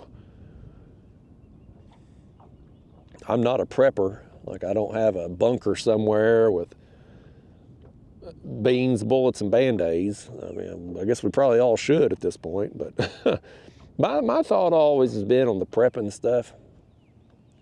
Like, you got these people, these doomsday people, man, like, they're all about it. I mean, there's whole businesses that have sprung up on the doomsday stuff. They're building bunkers and stocking them with all these supplies, beans and rice and medicines, and basically all these setups to try to survive whatever apocalypse comes our way.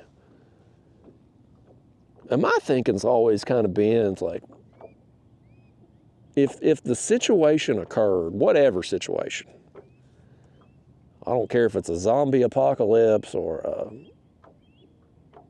widespread famine or some disease or whatever, something cataclysmic just takes out most of humanity. World as we know it, life as we know it just ceases to exist. Do I want to be living in a damn bunker? Is that life? Is that, I mean, on one hand, you're still alive. So there's that. But is it a life worth living? I mean, I just don't think it would be for me. Maybe, I mean, humans are very adaptable. We've overcome a lot. But I mean, if you told me I got to go live in a bunker for the next 10 years to survive some nuclear fallout, and then when you do get out in 10 years, you're going to have to rebuild society again, like, I don't think so. I don't think it's for me.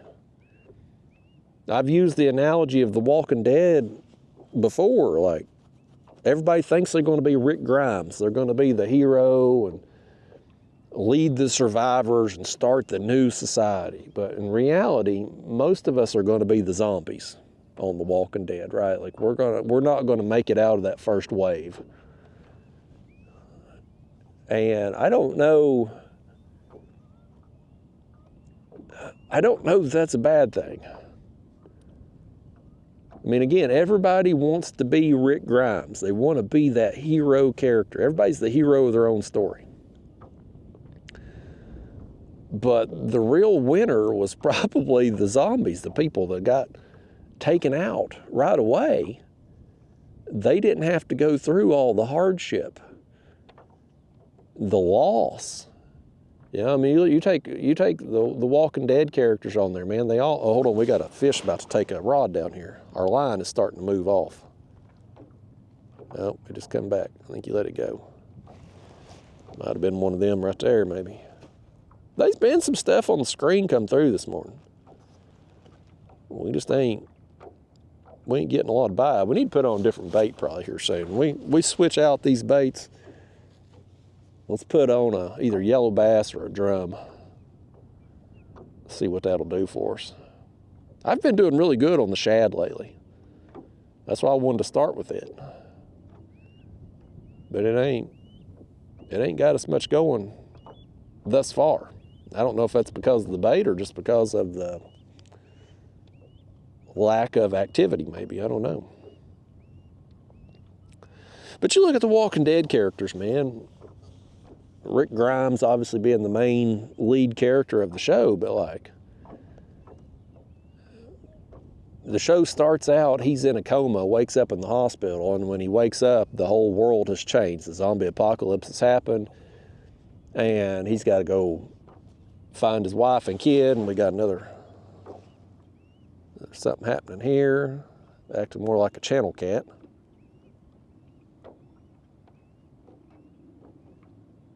It's acting like a channel cat though, ain't it? But he's got it. We got another fish. Old channel cat. It may not be a channel cat. It may be a small blue, but if it is a channel cat, I want you all to tell him these baits ain't for him or his friends. These are blue and flathead bait, maybe a striper if we're lucky, only. That's it. And it is a channel cat. Sure as the world. I thought it acted like a old channel cat bite. It sure did. Well, we're gonna put on either a drum or a yellow bass, I think. Whatever I grab out of that bag, whatever's on top, that's what we're gonna use. Come here, channel cat. There he goes, he unhooked himself, perfect. At least we got a quick release out of him. Yeah, well, he lost that bait, got an eyeball knocked out and all the innards gone right there. Let's see what we got here.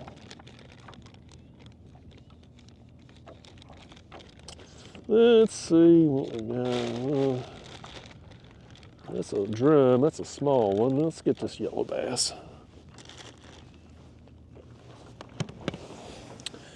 Let's put this thing on. It'll either catch us something or it won't.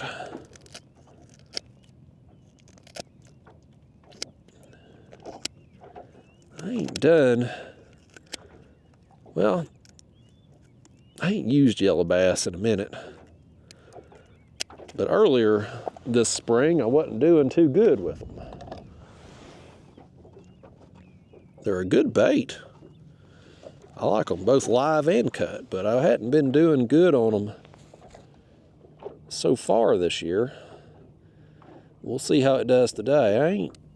I ain't used them in a minute.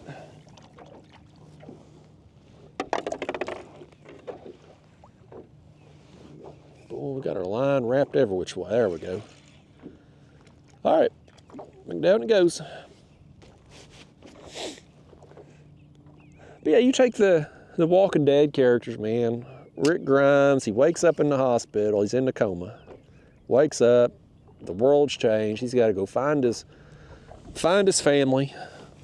He finds his wife. Of course, turns out she's been cheating on him with his best friend, his kid and all that. But over the course of the show, his wife dies. His son dies. He finds out his best friend Shane, completely different person than what he thought. Like, you know, he bonds with new people and they die. It's like it's just one loss after another after another. And yeah, it's a fictional show. Of all the possible apocalypse situations, the zombie apocalypse, let's be real, it's never going to happen. At least we hope. But boy, if it does, I mean, never say never, I guess. But regardless, no matter what kind of apocalyptic event, oh, we're about to catch another one right here. That shad body. Oh, don't go back that direction now. He's wanting to go back there toward that anchor. That anchor's in that left corner. That's right there where he went. And I think he just got in it. I thought I felt my line rubbing on there. Tell him to come back the other way. All directions for him to go. He didn't need to go that way, y'all.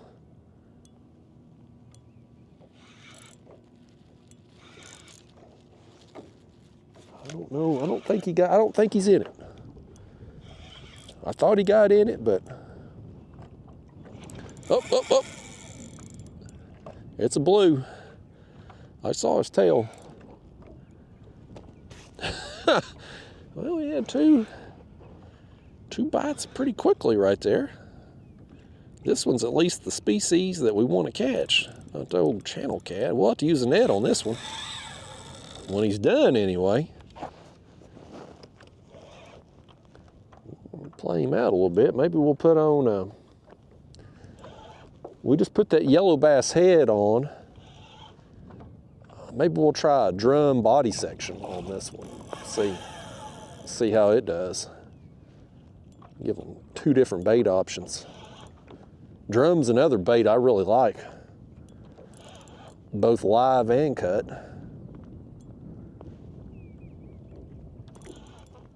Yeah, get your net ready over here, folks.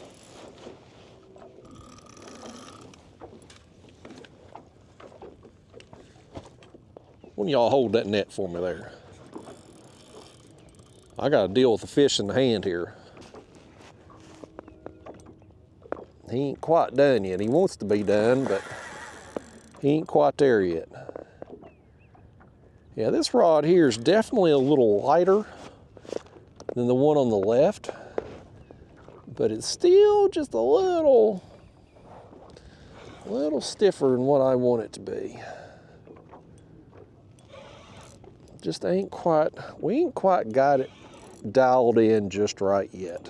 We're getting there though. Come up here, fish, you done now. That's another solid fish. That's a good one. Nice fun sizer. Get in there, get in that net, get in that net, get in there. Boy, he went everywhere but in that net. Y'all doing a lousy job netting this thing. Let's try this again. Now he's under the net. There he is. Now we got him. Boy, I gotta get me a better net man. Come on up in here. I think that's the biggest of the morning that we've landed so far. I think that one that broke our leader was definitely bigger. But this one ain't no slouch. Yeah. We'll take that hook back. Get that camera out my face here.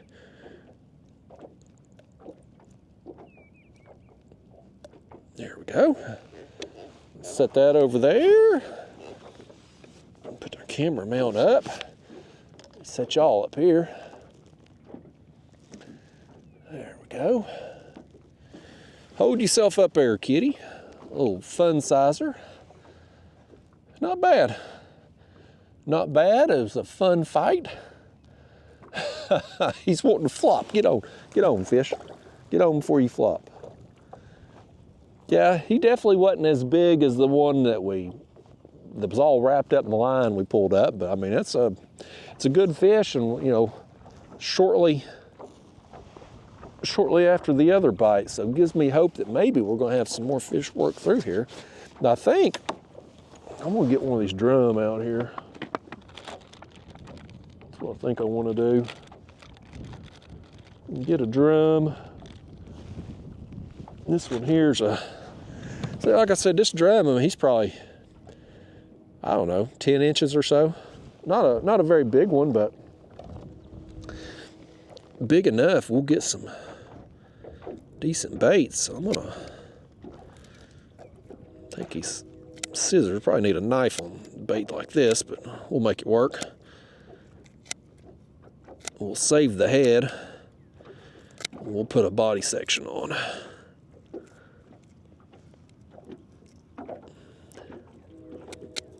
There we go. We'll save that. And this we will just take a section of, and we'll snip. We're definitely gonna snip that top fin off on this one for sure. These drum have a pretty large fin. Boy, they're tough too.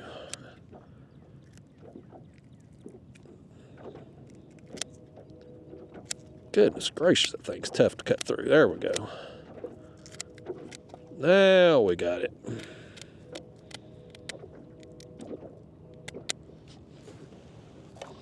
All right, now we're in business here.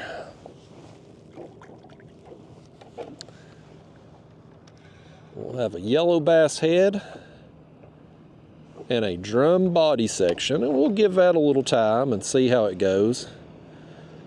If we're not getting bit, we'll put other shad on again. I kind of want to mix it up a little bit and just see how these other baits will do, because Well, for one, I mean, we've got just the number of baits I have. I've got more yellow bass than anything. And I do want to, I'm going to fish tomorrow, so I'd like to keep some of those shad for tomorrow too. That way I can at least just start out the trip first thing in the morning, wherever we end up going, start out with a couple shad pieces on. I'm gonna toss that tail. Let's take these two baits here and stick them back in the cooler. I've also got some shell cracker in there too.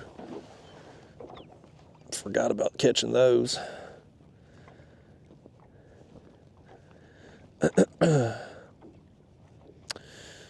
Yeah, I don't remember what I was talking about now. And fish got me so distracted. Anyway, the Walking Dead. We was talking about Walking Dead, zombie apocalypse, all that. In an end of world situation, it's all the same. You're going to experience a total disruption of your life. Everything, the world as you know it, ends for whatever reason. Even if you survive, the likelihood of your family and friends surviving with you, pretty slim. And I just don't know. I mean, I don't know that I would want to be, I don't know that I would want to be Rick Grimes. I don't know that I would want to be. I'm not saying I would necessarily, I'm not just going to give in and give up right away, you know, like I'm not going to be like, here's zombies, come make me a zombie, you know, bite me so I turn into one of you. I'm not going to be like that. Like I'm going to try to survive in the short term. I think everybody would, every man for himself. But once you realize the power ain't coming back on, or society, life as you knew it is over, at some point, does your mindset change? Do you throw in the towel? Or do you just stay in survival mode? I don't know. I mean, you're never going to know how you're going to react to something until you're in the situation. You can think you're going to do something or act a certain way, be a certain way, but you really don't know till you're in it, right? Nobody knows what they're capable of until their back's against the wall. I just don't know that I would want to live in that kind of world, though, that where you're just always having to survive. Like that's, I mean, granted, our ancestors done that. That's how the world as we knew it was built, right? But we've gotten so comfortable. We've been watching the show, me and my wife. She got me on that show, Handmaid's Tale. It's been, I guess, 2 or 3 years ago. We watched it there on the Hulu. And now they've come out with a new show called The Testaments, and it is a kind of a follow-up to The Handmaid's Tale, where one of the main character's daughters, it's following her story now. But if you haven't watched the show, it's kind of it's kind of almost like what we're talking about here. But the premise of the show was there was a civil war, like some breakdown of government. And Gilead is what the new United States is called. But they took over and they created this super conservative society. And the show is kind of, the premise of the show is around the female characters of the show, because on there, in Gilead, this country, the new country they've created, women, all their rights have been stripped away. They're not allowed to read, they're not allowed to write, there are places in the home They are to serve their husbands, and birth rates are down in Gilead, and so they have to, if a wife can't have a baby, they bring in a handmaid, which is a fertile woman that the husband will then have sex with to try to get pregnant, while the wife holds her. I mean, it's kind of perverse, honestly. It's a perverse show. And now the new show, The Testaments, is following one of the girl's daughter and her life in Gilead, and she's been raised up in Gilead all along. So it's like the first people, when society first broke down, the first people that went, as part of the war, they experienced one thing, and then in the new world that was created, the people that have come up, like the main character in the Testament show, like, this is the only world she's ever known.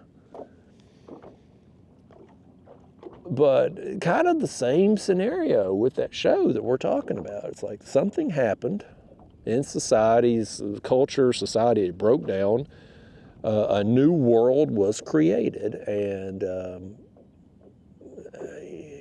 depending on what side you're on, whether it's how well it's going to work out for you. But you just don't know. I mean, you don't know how you're going to react to things. You just don't. Again, the thing I keep going back to, we're all the hero of our own story. In our own mind, we're always right. We're always the hero. If things don't go our way, we're the victim. But in reality, you really don't know yourself until you've went through some adversity. And some people buckle under adversity. Some people get knocked down briefly and they pick themselves up. And some people just, they just keep moving forward the whole time. They just find a way. And everybody's different. And you just don't know. You don't know how you're going to be till you're in it. And I hope we're not in it. But we're about out of taxes, though. When you get right down to it, we're about out of taxes, folks. They can't tax us so much more. So what's next? I don't know. The next big thing I keep waiting on the shoe to drop on is the aliens. There's going to be something big come out with that. That's probably what I was thinking about when I forgot to put the bag in the litter robot last week, and probably what I was thinking about when I tied 2 hooks to the same line. I can't believe I done that. How stupid. I do some dumb stuff. I get pretty lucky too, but then I also do some really stupid stuff. Let me tell you about this lucky catch. You talk about something pure luck, pure accident.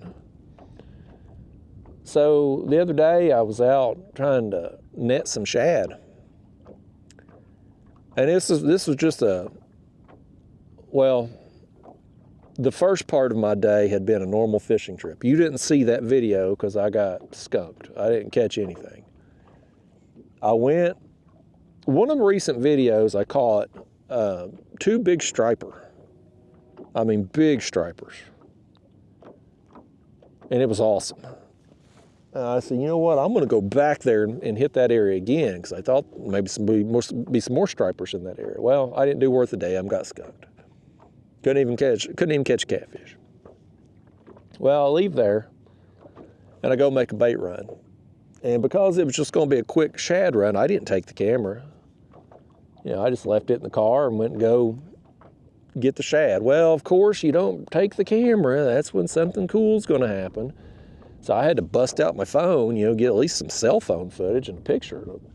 Nobody would believe me otherwise. But y'all, I'm in this creek. I'm throwing a cast net for some shad. And my net, I throw a 6-foot net. Like I can throw a bigger net from the kayak, but it ain't real practical. Like a 6-foot net for me is ideal. It's big enough that I can get some bait with, but it's small enough that it's manageable in a kayak, right? So I throw my 6-foot net, and I must have just thrown it perfectly right over the top of a damn sturgeon. I have never caught a sturgeon before, ever. Like they've been stocking them here for, I don't even know how long. My entire adult life, I've heard of them stocking them here, but I've never caught one before. Never accidentally caught one. I've never been fishing with somebody where they've caught one. Like I've seen pictures of them. I know people that have caught them, but personally, I had never got one before. And somehow or another, I throw my cast net right over the top of this thing. And you talk about an ordeal wrangling that thing in and then getting it out of the net. Oh my gosh. So it took me a while to get it out from the net. And like I said, wasn't a situation here where I got the camera, I can just put up in the camera. All I had was my cell phone. So I hop out the kayak because I'm in this fairly small creek. I mean, honestly, I'm surprised the sturgeon was in there because it was a very shallow, narrow creek. And of course, I don't know anything about sturgeons, so I don't even know what kind of environment they typically like to live in. But anyway, it was in a shallow, narrow creek. So I get him out the net, I hop out the kayak, I set my phone up on top of the cooler, kind of balance it there so I can just get a quick picture. I didn't measure it or anything. I wanted to get it back in the water as quick as I could since I had taken so long to get it out of the cast net. But I mean, what an amazing, crazy thing. Like, the odds that I would throw that net, and I've gotten some stuff in the cast net, folks. Like, I mean, you throw a cast net, like you're gonna get some crazy things. You're gonna pull up something, turtles, gar, Occasionally I'll throw over top of a carp or a buffalo or channel cat, something, something that you're not trying to get. You'll just have an accidental catch in there. But I mean, for the length of this story, the picture of it's on my Facebook page, Kayak Catfish Facebook page there, if you all want to go back, scroll back there and see it. But like, for the size of this thing and the size of my net, like it had to have just landed perfectly to be able to get it. The damnedest thing. The absolute damnedest thing. Like, I don't even know how that happens. I can do some of the dumbest things with like forgetting to put the bag in the lid of robot and then have something so lucky like that happen. I don't know, man. I've had some stuff like that lately though. Like, it's been kind of odd. Like, I've had some, well, like you take the day where we got the stripers, right? Like I go out, I'm catfishing, and I'd kept some of them shad alive. We dropped live gizzards down, get two big, one of the stripers was, I'm not sure it's my biggest, but like it's one of the biggest stripers that I've ever caught. And, you can go out and you have an awesome trip. And then I go back there again, same place, doing the same thing. And I can't catch nothing. I mean, just catch a skunk. So, it's kind of back and forth like that. And then you take catfishing. Last catfishing trip, we're literally just across the channel from here in that other creek. Have a phenomenal session. I mean, some big fish. I mean, just unbelievable. Come out here today, same general area. I know, granted, we're in a different creek, but still. Same depth, same type of setup, and we've caught some fish today, but it ain't been like that, It's just every day, man, it's always hit or miss. Like, it's just every day, you just don't know what you're going to get. And that's part of the fun of fishing, is not knowing. And part of the fun is just that craziness that happens. Like when that day we got the stripers. Like, I've caught stripers on that stretch of river before. So, I mean, of course it was a possibility, but I didn't leave my house that day thinking, you know what, I'm going to go out and catch 2 trophy stripers today. I didn't leave the house thinking that, but by gosh, it happened. And then the follow-up to that is like, the day I left it, I didn't leave the house thinking I was going to go out and get skunked, especially when I knew there was fish there, but it happened. When I'm going out there to throw that cast net, I didn't think I was going to land right on top of a sturgeon, but it happened. Like, you just never know. Every day you go fishing, you just don't know what's going to happen. It could be the best day ever. It could be a total dud. That's part of the appeal of it, man. And I come out here today, I guess the expectations were a little too high after the last trip. But we've still, I mean, sure, toss out the channel cats, but I mean, we've still hooked some decent fish today. Not very many. It's not been, how long have we been at this now? Over 2 hours. So, I mean, we've really not got very many fish for 2 hours, but I mean, we've gotten some quality fish. I mean, aside from the channel cats, the others have been good quality. And the ones we lost felt like pretty good quality. We're going to leave these baits on here for a little while, though. Maybe give it another, what do you think, maybe another 15 minutes on these baits and see if we get something on them, and then maybe we'll put on another shad again. I've done so good with shad lately. I've gotten, you know, it's a confidence bait right now because I know it's working.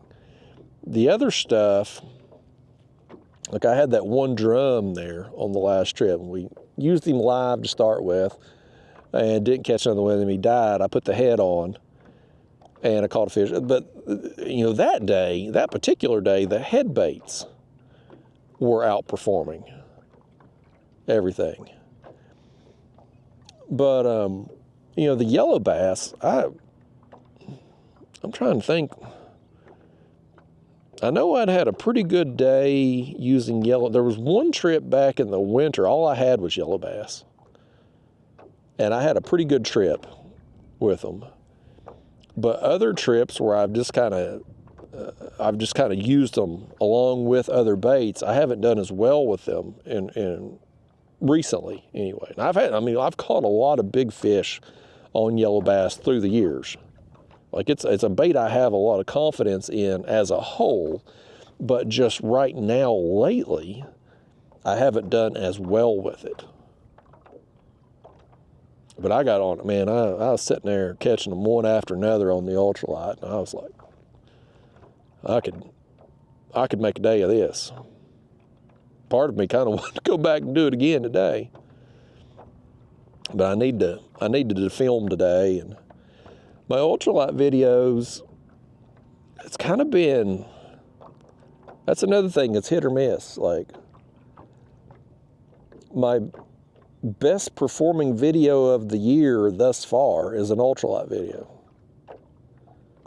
Granted, the year's young, but still, so far, my best performing video was like a 2-hour Ultralight video.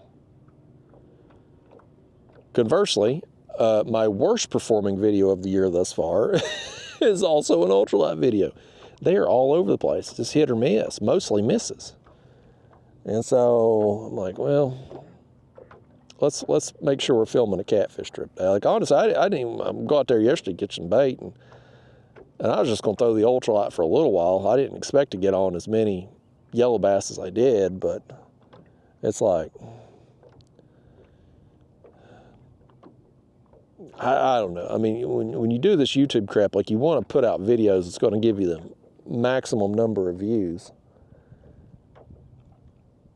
And then there's part of me that's like, you know, I'm just going to go fish how I want to fish. And if people watch, great. And if they don't, well, heck with it, you know. Because I've always said, as long as people watch, I'll keep doing this. If they stop watching, I'll just go back to fishing without cameras. What a life that would be. I don't even hardly remember what those times were like. Speaking of cameras, though, I am optimistic. Probably overly optimistic. But they got that new GoPro camera coming out soon. And it's supposedly going to be a completely different camera. Could it be after all of these years? And maybe I'm setting myself up to get kicked in the balls here. But people have had, and myself included, have had the same complaints about GoPro since GoPros first came out. They're glitchy, they overheat, and they're just unreliable. The video quality of the footage you get is amazing, but you just can't trust the damn things. And especially doing a video like we're doing today, just unedited. Man, the GoPro, it would have done overheated an hour ago, hour and a half ago. You just can't keep them running.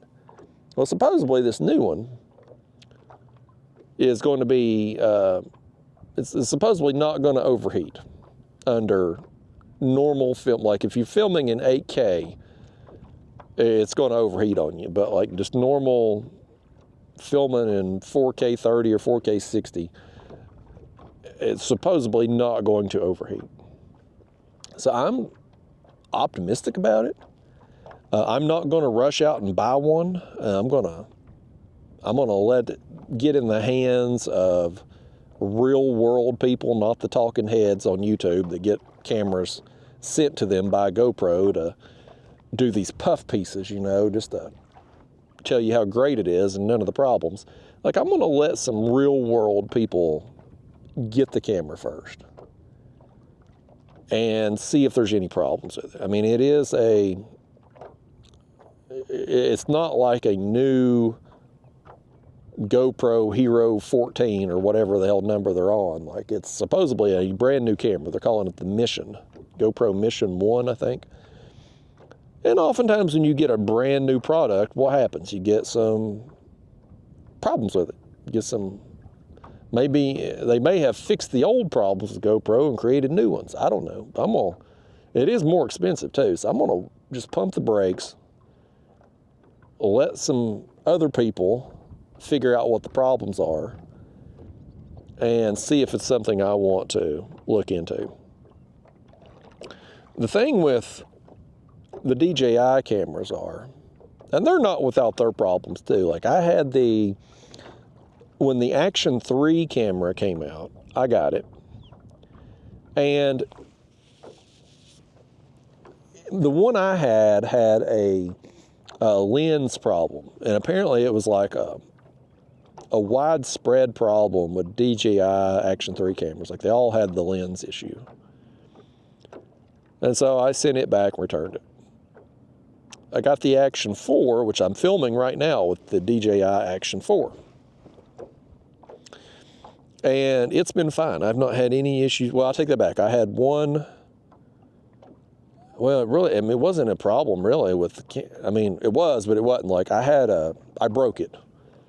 The USB port, where in this case, I got my battery pack plugged into, it broke. And that that was probably me, like putting it in my camera bag or something that broke it. So it wasn't actually a problem with the camera, not like a defect or anything. It was just one of them things that happens. And I will say, DJI done a good job repairing it. Like I sent it in for repair, and it was a cheap fix. I can't remember. I think it was like $18 maybe. Don't quote me on that. I can't remember. The number 18 is popping in my head. I'm pretty sure it was $18 to fix it. But the turnaround time was what was most impressive. Like I mailed it off, And they repaired it and mailed it back to me. And I had it back within 2 weeks. I think it was around 10 days. And it was cheap to fix. So like, I was pretty impressed with that. And I've not had any issues with the Action 4. Well, then the Action 5 comes out. And it's supposedly even better. And I'm like, hell yeah, let me go get that thing. So I go get it. Well, I've had 2 issues with the Action 5, which is why I'm not filming with it. The first one I only had happen once, but I was down there in Florida. And the video's on my channel. I don't remember the name of that particular video, but for some reason, the lighting kept getting messed up. Like, it was a bright, sunny day, but the camera would kind of go dark and then get light, and go dark and kind of get light. And I'm like, what, is that a sensor problem? Like, what's up with that? Like, it was weird. And it's only, to my knowledge, like some of these unedited videos, I don't watch them or anything, so I don't know, but like, to my knowledge, it only happened that one time.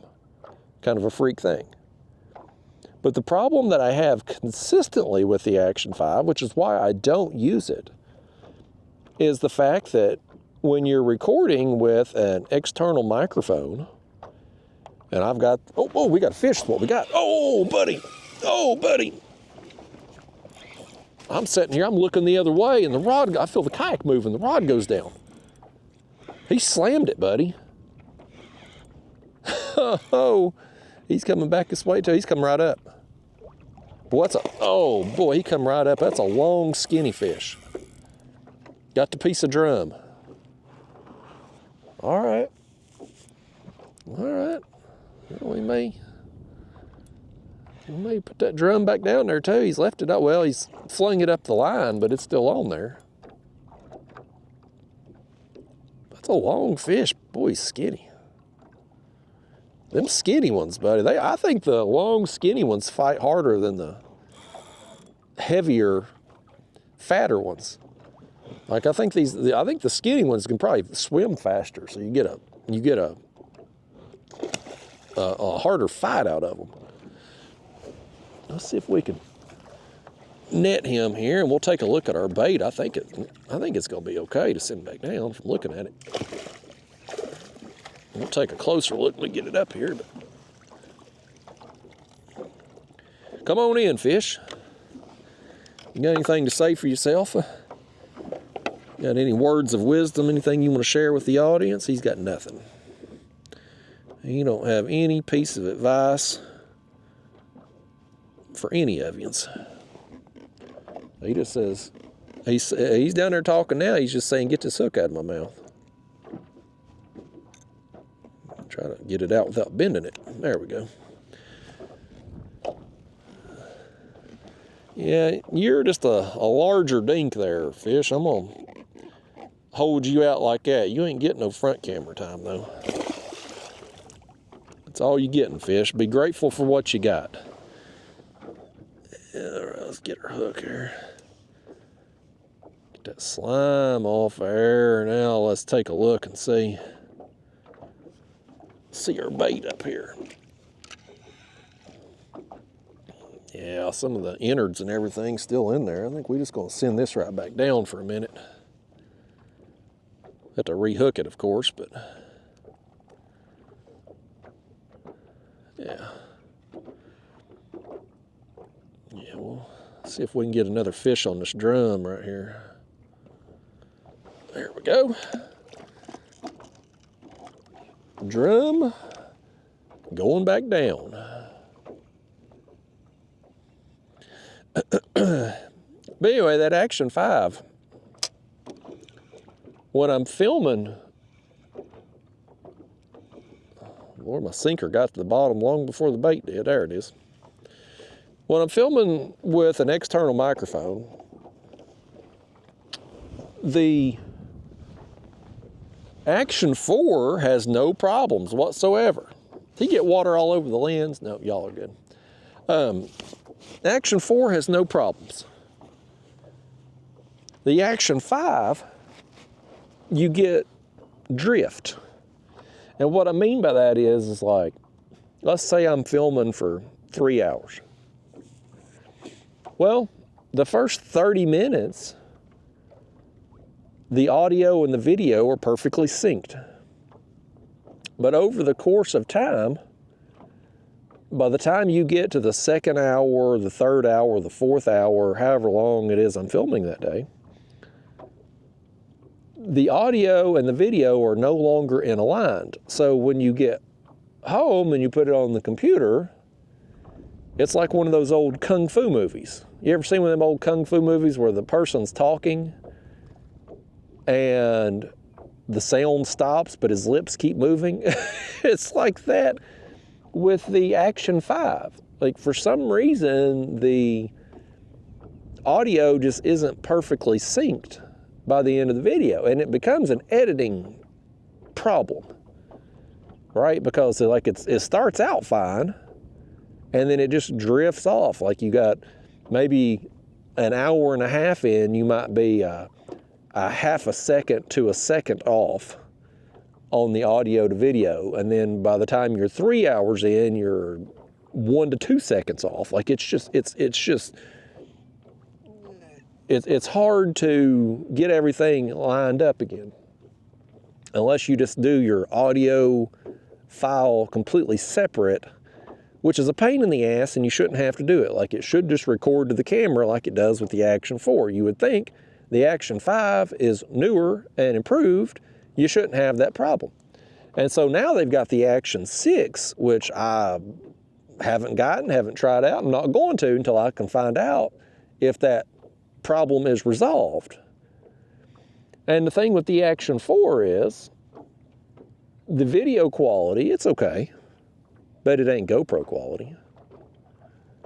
And if you want to get some still shots, like if say we catch a big fish and I want to just take a screenshot of the video footage for a picture, it's not as good. GoPro, man, you take your screenshots off the GoPro, they are like very high quality. Like, you could have them printed off and blown up, and you wouldn't get all that like pixelated stuff. Like, I mean, they would look like a legit photograph.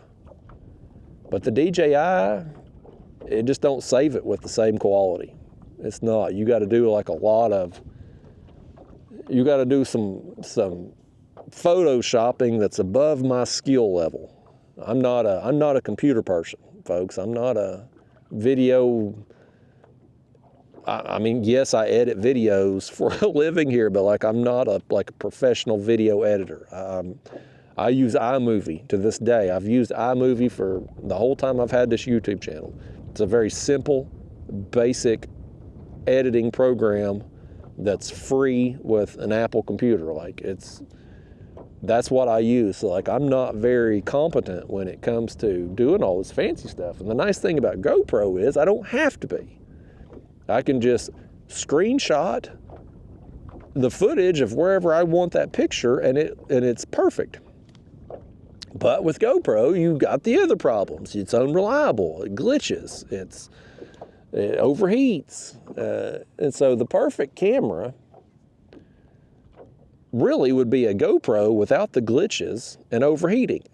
And so I'm hoping, fingers crossed, that this new GoPro will be, that it will be good, that it will fix the problems that we've had in the past, and yeah. I don't know what it is with the microphone thing, though. Like, I don't know. I guess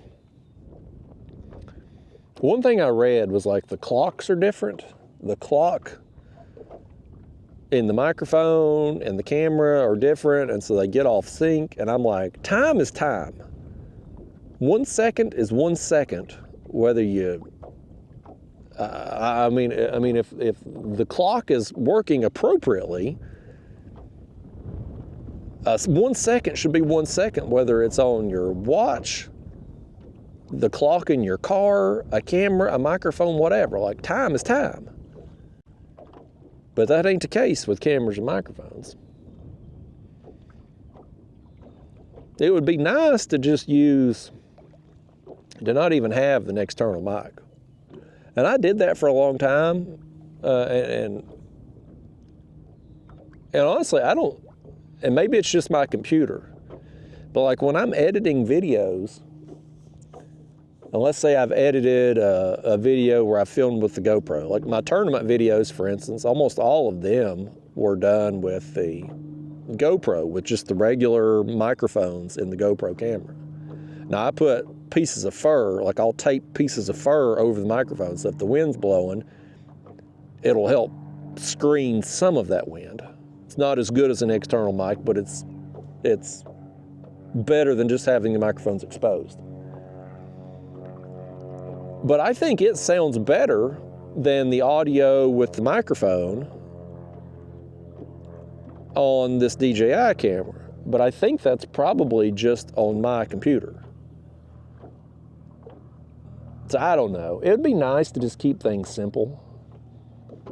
I mean, we've discussed this a lot on my channel as far as complicating things with fishing. We always, I mean, it ain't just me, all fishermen, I think, end up complicating things.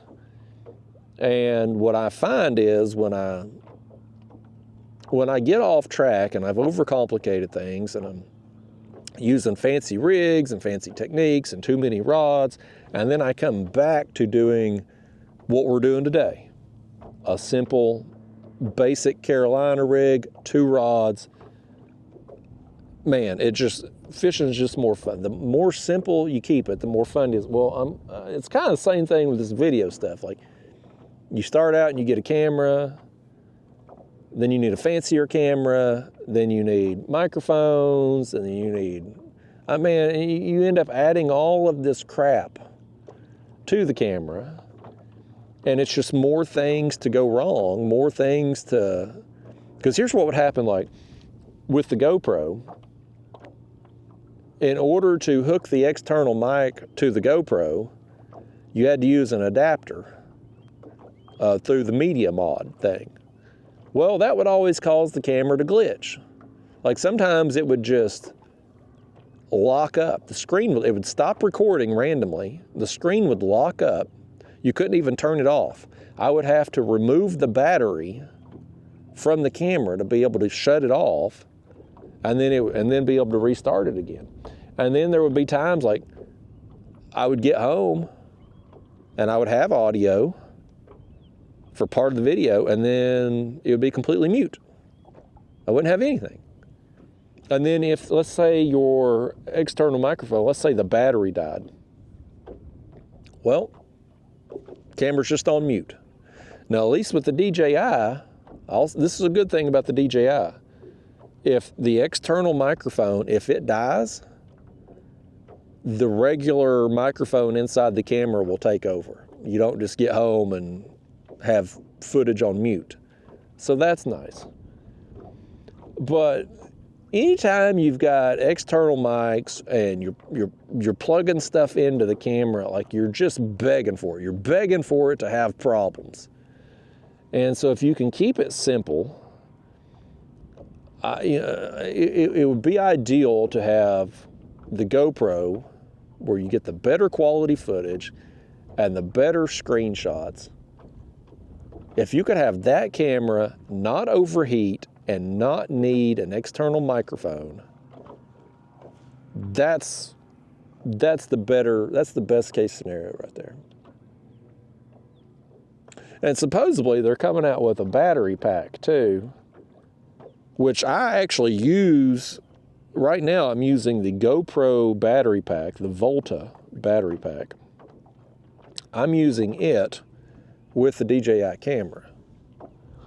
And between the DJI battery and the GoPro Volta, I get about 4 hours of runtime. But supposedly the new GoPro battery packs are going to give you 9 hours of runtime. And supposedly this camera, the new camera, is going to be more battery efficient too, and supposedly going to run longer on just the regular battery inside the camera, which, who knows? That's one of them things we'll let the real world testers try out and see what kind of numbers they get with it. from what I've seen, every time a battery or a camera company posts battery specs of how much runtime you should get filming at whatever 4K 30 or 4K 60, let's say, you never actually get those numbers. Like every time I've ever read a camera, even with DJI, the same way. Like you read the specs, what you're supposed to get, you never actually get it. So I think that when they come up with those numbers, they're doing it under lab conditions. Like whatever the temperature is that the camera functions under the best. Like let's say it's 70 degrees temperatures with air flowing by the camera to help keep the battery cool or whatever. Like that perfect scenario for the camera, it gets X amount of runtime, let's say. Well, in the real world that I live in and you live in, you're gonna have, if it's August, it's gonna be 100 degrees in the sun, and the wind probably ain't gonna blow at all. Like that's not that perfect lab condition environment, right? So you just don't get the runtime, and that's what I want to see. Like I don't give a damn about that perfect lab condition because that ain't what I'm filming in. I want real world numbers, and you just don't. Unfortunately, you don't get that from these companies. All you get's the puff piece, and then like the people right now that already have access to that GoPro camera, the influencers in the camera tech space. You can't trust the damn thing they say because they're just glossing over everything. They're reading the talking points that GoPro provided to them in exchange for the camera and whatever compensation they're getting for making the videos. So you can't trust the damn thing. Now, if I end up getting this camera, you can trust what I'm going to say because I will have paid full price for it. And if I like something about it, I'll tell you. And if I don't like it, I'll blast their ass. I mean, I'm willing to give companies, if a company comes out with a new product, I'm willing to give them the benefit of the doubt, right? Like sometimes company will come out with a new product and it'll have some problems that they just couldn't have seen coming, right? Like sometimes they make a product for a certain application and it's fine for that, and then they mass produce it, it gets out into the hands of real world people, and you use it in different ways or different environments than what it was intended to, and then you end up finding out it has problems that they couldn't have anticipated because they didn't know people were going to use it in that manner, right? Like that happens. And in that situation, I'm willing to give companies the benefit of the doubt. But in a case like GoPro, where they started out with the GoPro Hero 1 camera back, I can't even remember when that thing came out, and you follow that all the way up through GoPro, I guess 13, Hero 13. So 13 iterations of the same camera, and they never fixed the problems that people were complaining about from day one. The glitches, the overheating, like those have been problems from the start. GoPro never even addressed them. And in fact, the GoPro that I have, it's a GoPro 10. I got the GoPro 11 when it came out. I had to send it back because it glitched. First day I used it, I was having the same problems. Like the screen would just lock up and you'd have to take the battery out. I'm like, okay, gone, return it back. But like the GoPro 10, 11, 12, 13, it's the same damn camera. They keep adding features to it, but like the process, it's all been the same. So it just overheats quicker. It's like, yeah, you get better video footage, but not if you want to film for more than 10 minutes at a time because it's going to overheat on you.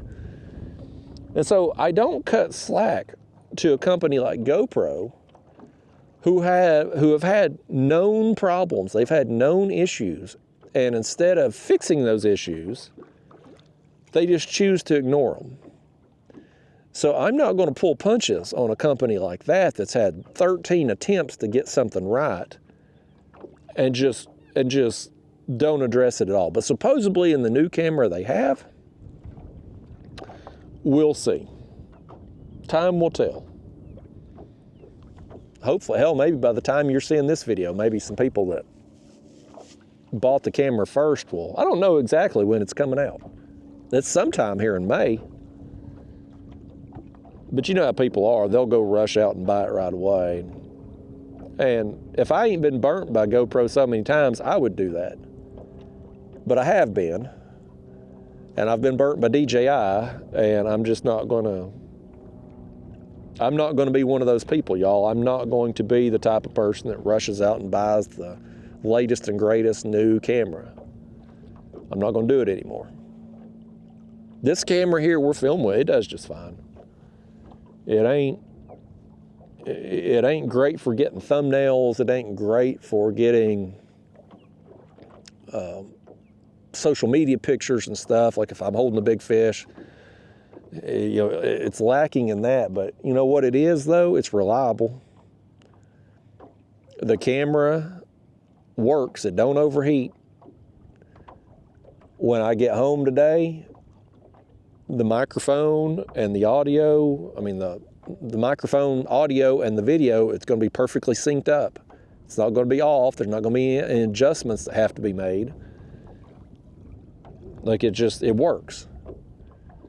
And old Colin Cowherd, you know, he's the sports commentator. Like one of the things he said a lot, and it's true on a lot of levels, not just in sports. But he says the greatest ability a person can have is availability. And he's talking about athletes, of course. It's like it don't matter how talented an athlete is, if they can't stay healthy, if they're never on the field, what good are they to the team, right? And that's true pretty much in all walks of life. Like you can be a great worker, whatever type of employment or career field you have, but if you don't ever show up to work, if you're always calling out sick or whatever, like you're of no use to your particular company. The truly is the greatest ability is availability. I would rather have somebody that's maybe not as talented but shows up and works hard versus somebody who's super talented but unreliable.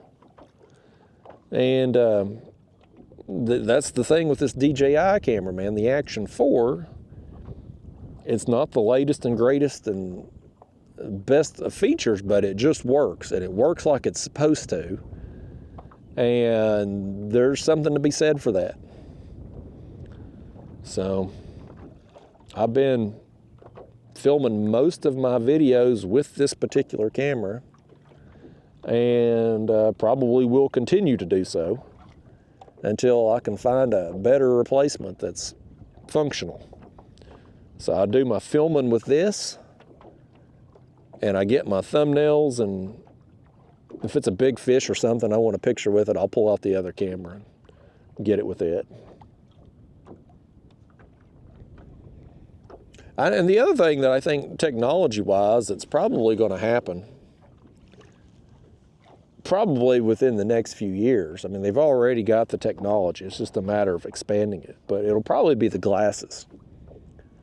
Like right now they have the Meta glasses, which will record video. But the problem with the current iterations of the glasses like that can record is you don't have any storage. Like it can only record for a short period of time, and the file, like you need a way. Like my memory card in this camera here is like a 512 gigabyte.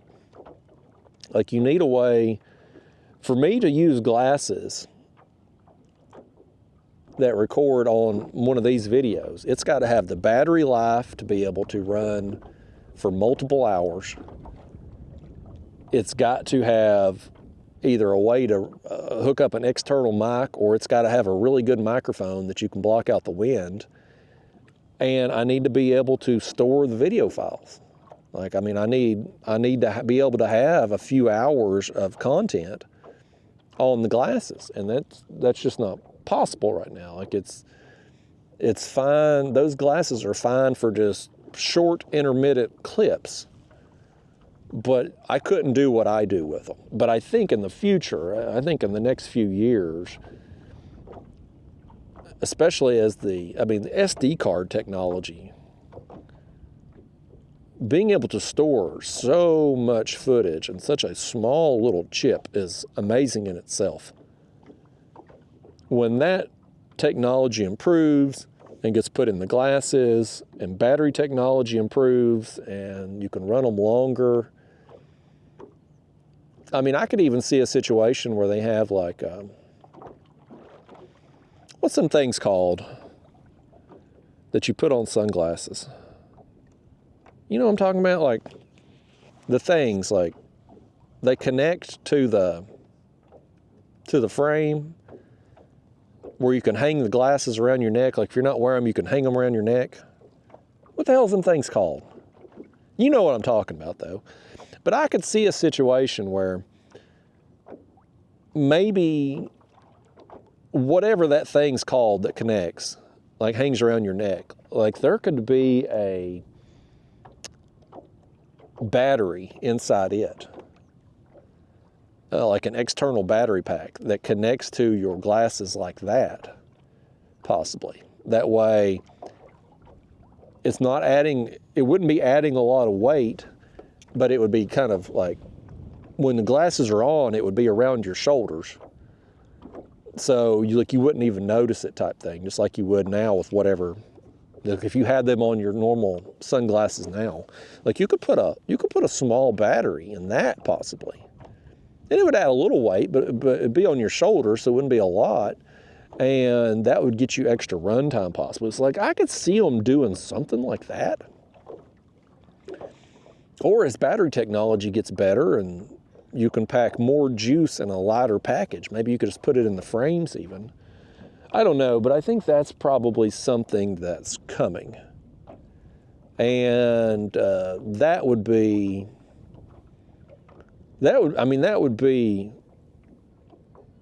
probably the best video footage, because then you would see exactly what I'm seeing when I'm seeing. Because, like, you know, like that last fish.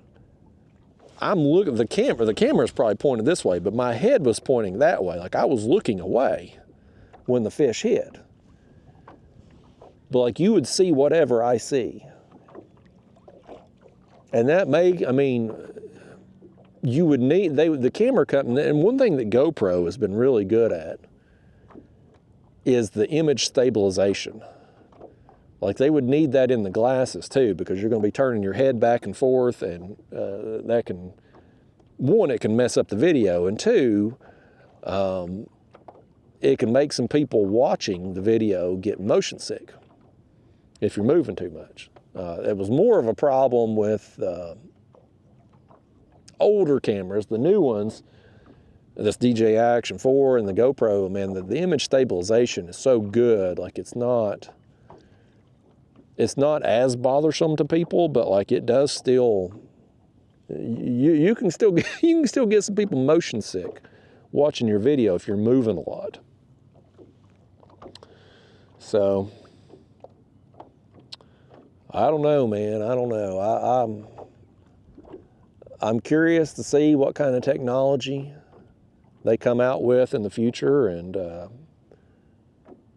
I mean, at some point, either GoPro is going to get it right, or DJI is going to get it right, or some new company's going to come along, or they're going to merge. I mean, eventually we're going to have that perfect camera at some point soon. Like, it's coming. But I just don't, I'm at a point in my life now, like, I just don't go out and buy the newest, greatest thing anymore.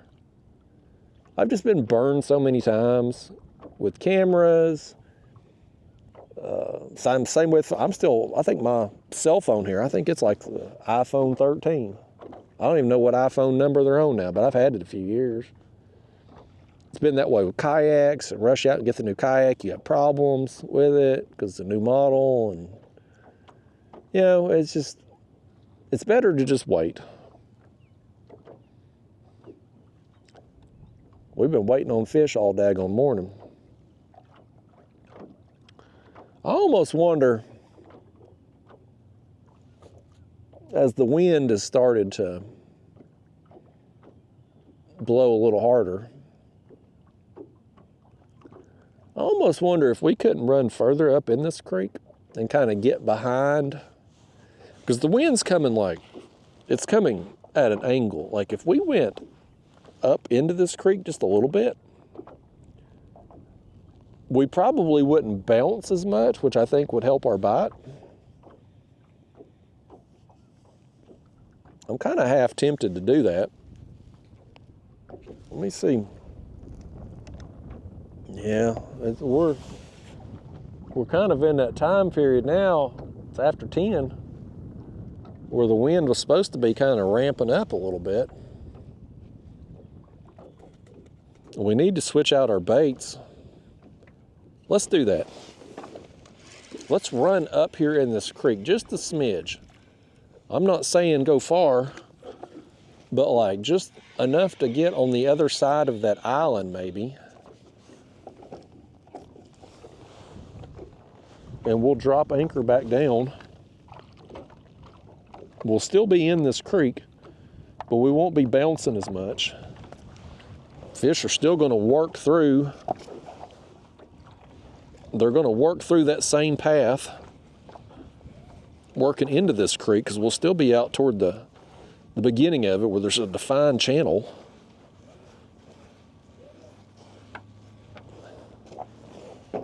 Y'all come with me. We're going on a little ride here, folks. I'm going to run the motor and we'll pedal a little bit too. This motor, I've got this Texas Power Paddle motor on here. And it's a small motor, 15-pound thrust. I got it on the rudder. It's lightweight, which is nice, but not much power. It gets you about 3.5 miles an hour. But if I pedal with the motor, it adds about 1 mile an hour. I get about 4.5. Which, in this thing here in the links, 4.5 is plenty. But motorizing kayaks, that's another thing that needs to be some more money and technology put into, because the options we have available, boy, they're bad. I mean, they're just bad options. I ain't even gonna get started again on that motor I got from Mariner Sales. I've told that story on video and blasted them. What a terrible company Mariner Sales is. That still pisses me off how they handled that situation. Denying my warranty claim because I extended the battery cables, even though it had nothing to do with water getting inside that motor, which is a known problem. But nevertheless, they were a terrible company to deal with. That motor was junk. The other motor options on the market are really heavy. I mean, you put a Motor Guide XI3 on my Hobie Pro Angler, on that kayak, it's 40 pounds, plus say a 100 amp hour battery, lithium battery, that's another 20 something. So, I mean, you're adding anywhere from 60 to 70 pounds on your kayak. That's a lot of weight. This whole setup here I'm in today doesn't weigh 70 pounds. Like, this is the whole of this kayak's like 47 pounds. With the seat and pedal drive and all that, it's like 65 pounds. So, like, I mean, just a bow mount motor and battery alone weighs more than this whole platform. It's crazy. So we need some technology put into the kayak motor companies to bring the weight down and give us something that's reliable, you know, something that's going to work and not tear up. So far, so good with this Texas Power Paddle on the quality. I've not had any issues yet, but I've not had it very long either. Okay. Yeah, I can already tell a difference. The water's much calmer right in here because we're kind of tucked in by this little island here. So let me just make sure I'm in this channel here. I can't hardly see my screen. My screen's so dirty from throwing the cast net. 18 feet. Yeah, we're in that channel right there. Let's drop back down. Oh, crap. You got all your line here. There you go. There we go. And all our line all jumbled up there. All right, let me tie this off. Give me just a second here. Put that on the cleat.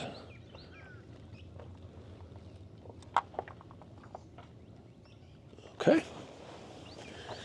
Let's get the rest of this rope out of the way. And now let's put us on another shad again. I don't know if it will make a difference or not, but we've had the yellow bass on. It ain't really got it done for us. We got that one fish. Let me just get this whole bag out so I can see. So, I mean, you see, we got a lot of bait. Just not a lot of shad. Yellow bass, drum, a couple shell cracker in there. Like, we got a whole bag full of bait. But we definitely got more action today on the shad, so we will try it. And if it don't work, then, well, we'll know we tried. And that'll still leave me some shad left over too for tomorrow, because I at least want to start tomorrow's trip with shad. I don't know where I'm going to go yet. I had thought if I had another lights out day here, I'd just come back here, but we've got some fish here today, but not enough to make me want to just rush back down here tomorrow. So may go hit a different. I'll think about it tonight. Put some thought into it. Head on there. Let's switch out this drum. I'm just going to leave these pieces on the deck, I think, for now. Since we just dropped down, we'll put these on. Get them scales. Always want to get them scales there. Yeah, I still feel the wind here where we're at, but just the direction it's blowing, we're definitely more shielded here. More shallow, 18 feet though. It'll make for some really good takedowns if we get bit. All right, we'll give this a little time, see what happens. I'm already, see, look at all that bait right there. See all that school of bait working through? You know, normally I like to be toward the creek mouth in these types of situations, but when you're in, I mean, this is, you can see, it's not a very, this isn't a very wide creek that goes up in here anyway. And the old channel, which we're in, you can see it's kind of narrow. So fish, I mean, if, and of course they can follow them schools of shad and get up along the shoreline and stuff, but like if they're working to the back, they're going to come through here. So I like being in the original creek bed. That's kind of, it's an easy path for fish to follow. So we'll give it a little time here, see what happens. Probably just finish out the trip here. I don't know that, I mean, from what I saw on the graph, like I said, I launched in the other creek, and on the last trip when I come out, I was seeing bait everywhere. They were busting on the surface. I was seeing big schools of stuff. I didn't see any of that over there. And I went down to that next creek, and I didn't see that. I come over here, and it's like, well, I seen more stuff over here than what I did on the others, so I don't know if it would have made a difference anywhere we set up today or not, but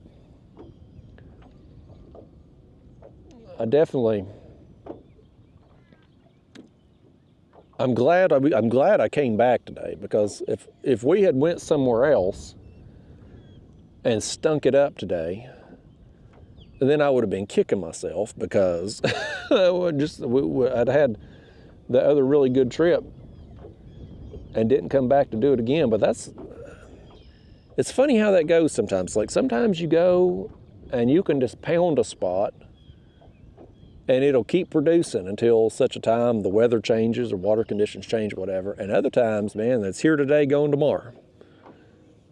And I think that's the situation we found ourselves in today. It's like a lot of them fish that were here when I was catching, they've apparently moved on. Or they're just hunkered down and not active right now. But we've not really had any weather changes or anything. We've got some weather changes coming. Tomorrow night, it's supposed to get some much needed rain. We've been real dry in my area, man. We've had, I guess we're technically in a drought. So we need some rain. You still, like you can see where the water level is at normal pool. We're not even at normal pool here yet. It's come up a lot. They've raised the water level a lot from the low point of the winter, but like we should be, by this point in the spring, we should be back up normal pool by now. And we're not. And that's because we ain't had enough rain. And that's also preventing them too from running as much flow through the dams. So we don't have any current flow out here today. We ain't been hardly having any current flow. And if they ain't running water through the dams, well, that helps bring our electric bills, the cost of that down. So we need some rain, is what I'm getting at. Preferably want it to rain on the weekends. Most people want it to rain during the week because they're off on the weekends. But me, I like to do my fishing during the week and then do stuff at home on the weekends. So I would prefer it rain on the weekends so it don't interrupt me coming out during the week. That wind is really kicking up though. It ain't, where we're at, it ain't choppy. But like when I can feel it hitting my neck and spinning us around here a little bit, like when it's starting to gust a little more. It's supposed to be one of them days, man. Even though we're in the month of May now, like it's still, usually March and April here are the windiest months. Like you can come out at sunrise, it'll be calm, and then 30 miles an hour at lunch. But I mean, we're into May and it's still blowing. And it was a windy winter too. Like I lost a lot of days in the winter because of high winds. It's been an unusually windy and an unusually dry year thus far. And hopefully both of those issues will get resolved. Hopefully we get some rain, and it'd be nice if the wind didn't blow quite as much. I guarantee you though, this summer, when we're out here fishing and it's 100 degrees by 10 o'clock, that wind won't blow at all. The days where you would kill just for a hint of a breeze, you can't get it. That's how Mother Nature be. What else do we have to talk about? What else is going on in my life? Oh, I read a thing on the internet And it's on the internet, so it must be true. Yeah, you know, it is. You can't trust anything you read, but I've experienced this myself, so I'm inclined to believe it's true. But I read a thing, and it said that Mario Kart, the Nintendo game, is the most stressful video game to play. And they had allegedly done a study where they tested people playing Mario Kart and like Call of Duty and some of these other video games that are real popular I've never heard of. And Mario Kart raised people's heart rates the highest of any of those games. Now, I saw that and I immediately texted my wife and be like, see, honey, I'm not the only person that wants to throw the remote controller through the TV set when I get mad, because that game makes me so mad. I don't know why I play it, but I play it all the time. I play it probably at an unhealthy level because I got it back in October, right before we went to get married, because I knew we were going to be spending a lot of time in airports and stuff. And so I thought, I'm going to get me that Nintendo, the Switch. That's what it's called, a Switch, Nintendo Switch. Switch 2, I think it is. Anyway, I got it. And I started playing it. Well, when we got back home, I started playing online. You can connect it to your TV set, and you can play online against other people. So I started doing that. Well, there's a gap between playing just the regular game on the Nintendo game itself and playing against people. Like, by the time we got back home, I was dominating the computer. Like, I was winning every race playing just playing against the computer. But when you start playing against other people, you start playing against these nerds that play it all the time, you get beat all the time. And it's incredibly frustrating. Because you know you're probably playing against these little 8-year-old, 9-year-old kids, and they're just stomping your ass on there. So it's frustrating. But I play that game. I probably play, y'all, and this is going to be embarrassing to tell you all this. I probably play 1 to 2 hours a day minimum. Some days, like, man, I'm trying to think of a day. Well, yesterday I made a bait run. The day before, when I didn't fish at all, I probably played for 2 hours in the morning and probably another 2 hours in the afternoon. I probably played at least 4 hours that day and was pissed off for most of it. Like, that's the thing. Like, it makes me so mad when I lose. And it's apparently not just me. It's apparently, it apparently raises your heart rate. And I know it does, because when I get angry, my heart rate goes up, of course.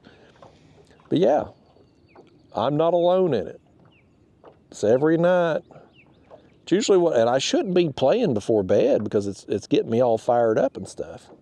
That's a terrible time to play, but I oftentimes play before we go to bed. But after dinner and stuff, me and my wife will be sitting there on the couch, and before bed, like, she'll either read her book or she'll scroll on social media for a little while, and I'll play. And it's probably not the best thing to do right before bed. It's the only game I play, though. I've tried some other games. I just don't like them. For some reason, Mario Kart has kind of been addictive. And I'll tell you, I ought to be filming myself playing, honestly. I come across a channel, a YouTube channel, and I'm embarrassed to admit this too, but I have watched some videos about Mario Kart to try to get better at the game myself. But I came across a channel, and it's called Shortcat. I think it's called Shortcat and some numbers. It may just be called Shortcat.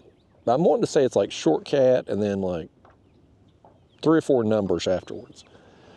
But anyway, I come across that channel and I saw the screen name, and the dude's filming himself playing. Like he's live streaming, I guess, while he's playing. And I'm like, I've seen that guy. I've played against that guy before. And he gets more views doing that than what I do on this channel. I mean, the guy's making a fortune, and he just plays Mario Kart all day, every day. Like, he'll do his live streams, and then he'll take his live stream content and turn and make that into regular videos. And that's his whole channel, playing Mario Kart. Like, his entire YouTube channel is just him playing Mario Kart. And I'm like, I don't know how to do that. Like, I mean, I've done live streams before. I'll probably never do another one again, but I used to do live streams when YouTube was really pushing it back. I think it's back in 2021, 2022, I can't remember. It's been a few years, but YouTube was really pushing it for a while, and so I was doing some live streams, fishing, at least in places where I had enough cell phone service to do it. But I was doing that on my phone. I don't know how to set it up to where you could, because this guy, I mean, he's just filming his screen and you're hearing his voice. And I don't know how to do that. Like, how could I film my TV screen while doing a live stream? I have no idea. The technology of it's another one of them computer skills I don't have. But this dude's making a fortune just playing Mario Kart all day long. And I'm like, gosh, I already spend so much time doing it. Imagine if I could get paid for that time. And I don't know who the hell would want to watch me lose at Mario Kart. But, I mean, if a fraction of the people that watch him win would watch me lose, I don't know how much money I'd make at it, but it wouldn't be zero. But then would it take away? Would it take away from the game if I knew I was having to be live while I was doing it? Would I enjoy it at all at that point? I don't know. And I mean, hell, you couldn't be communicating with people. Like, if I was live stream out here, I got to blow my nose here, y'all, or at least get the snot out of here. Bear with me a second. We're still full-blown allergy season here. But like, when I would do the fishing live streams, I would sit there and read the comments and interact with people while we waited on fish to bite. I mean, I couldn't do that while I was playing Mario Kart. I wouldn't be able to interact with people at all. But it don't seem to hurt this guy's views because he's getting a ton of views. So I don't know. And then, like, I mean, this guy, he can definitely chew gum and talk. Or chew gum and walk, whatever the saying is. You know what I'm trying to say? Like, some people can't chew gum and walk at the same time or whatever. Like, this guy, he can play the game and be able to effectively communicate. I don't know if I could. Like, I don't think I could focus on the game and have a conversation at the same time. I don't know that I could. I can do it while fishing as long as we're doing this style of fishing. Or if I'm ultralight fishing, I'm making cast, I can do it. But like when I first got my live scope and I was going out trying to target catfish, at one point, I think I did a 30-minute or 45-minute unedited video of me doing it. And I had a really hard time just doing the commentary, just conversating, because I was so focused on the screen and looking for fish on there. Like, it's hard to, I guess because, like, I swear, every time I fish down here, they're practicing for the Civil War. Every video I've ever filmed on this stretch of river by the power plant over here, there's always somebody out here shooting, every time. Never fails. But like with what we're doing here, or if I'm ultralight fishing, like I don't have to focus on what I'm doing. Like right here, I'm sitting back, I'm relaxed, I'm just waiting on the fish to bite, I'm talking to you.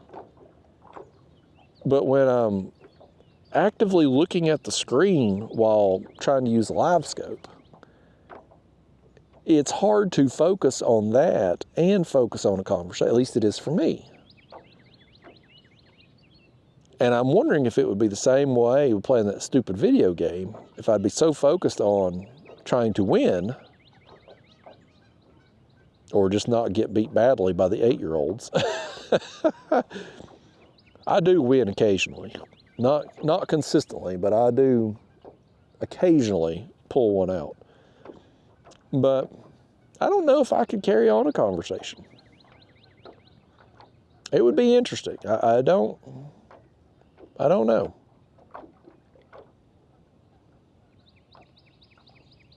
I'm impressed with that guy's numbers, though. One thing, if I find a YouTube channel, if I stumble across one, I'll enjoy a video. One of the first things I always do is I always look at their channel. Like, I'll look at the numbers on the video that I just watched that I enjoyed. And be like, okay, well, how many views did this get? If they have comments turned on, how many comments did they get? Then I'll look at their channel. How many subscribers? What's their last 10 videos? What are they averaging? What's their best performing videos as a whole? Do they do live streams? Do they do shorts videos? Do they do podcasts? How do those numbers compare? Like I'll just kind of study their channel. Because even if it's something like this guy, the guy I'm talking about, the Mario Kart channel, even though that's completely unrelated genre to what I'm doing here with the fishing videos, like it's still interesting to see the numbers and see what they're able to do and what formats of videos they're able to have success with. You know, it's like, well, you take like the live streams, for instance. Now, the fishing live streams a few years ago when YouTube was really pushing, they wanted everybody going live. Those videos done really well. But then YouTube kind of backed off on that. Priorities always changing and such. And when YouTube stopped pushing the live streams as hard, the views on those live streams went off a cliff. And that's kind of why I got away from doing the live streams. They just weren't performing well anymore. And they were fun in the beginning. Like it was, it's fun when and it's kind of like that too when I'm doing these unedited videos like today. Like when you get on fish, it's more fun when you're live or doing an unedited video versus when you're doing a normal edited one, because I think people are always going to assume, well, that's obnoxious. I bet you he burns $200 a day in ammo. Literally every time I film down here, he's out here shooting. Now he's done broke my train of thought. I have no idea what I was just saying. I was talking about the live streams. Well, the views fell off. Oh, I was talking about how fun they were. Like, when you catch a big fish on a live stream, that's fun. If I do it in an unedited video, it's fun. But when you're doing a regular edited video, I think people are always going to assume you're filming on multiple days or it's taking a crazy amount of time. And, like, if you're live or if you're doing an unedited video like this, like, it is what it is, man. Like, whatever happens, happens. And so it's more fun for me, but I don't enjoy all the technical difficulties I had with being live just because the cell phone service is so bad in a lot of the places I want to fish. And maybe you could get Starlink and set something up and have a better experience. But even still, like with Starlink, like Starlink is good for accessing the internet. It's good download speeds, but the upload speeds, which is what you need to be able to go live, it's terrible on Starlink. And so if you don't have good cell service, and if you can't get good upload speeds with the Starlink, like, you're kind of limited on where you can go. And then, of course, you got to deal with people, which I suck at. Like, I'm just not a people person. It's one of the best decisions. I've made 2 really great decisions. Like, in all my years of doing YouTube, I've made a lot of decisions. Some have been good, some have been bad. But 2 that were just home run, best decisions I ever made. God, I would hate to live next to that guy, just shooting all the time. You couldn't ever have a moment's peace. I've made 2 really good decisions. One was in 2024 when I went all in on this unedited video style, this format.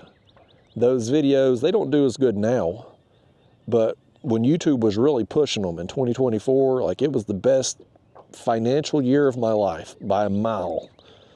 I mean, I made more in 2024 than I'd made in all my other years of YouTube combined. Like, it was an amazing year. So that was decision number 1. That was the best decision ever. Decision number 2, though, was turning the comments off. What a great decision. It has been such a time saver, and just all the hassle and the BS that comment box brought about. Like, I don't miss it. I have not missed it, not one time. There are people that I interacted with in the comment box that I did enjoy interacting with, that I enjoyed conversating with. Some of them had been with me a long time. I almost felt like, we were, even though we didn't know each other, we were friends. And I had to say goodbye to some of those people when I turned them off. And that part of it wasn't fun. That sucked. But turning the comments off as a whole, YouTube is so much more enjoyable. Just not dealing with the BS from the anonymous screen names, the keyboard warriors. I don't have to worry about people getting scammed and the fake giveaways and all this stuff that people were getting ripped off on. I don't have to worry about any of that.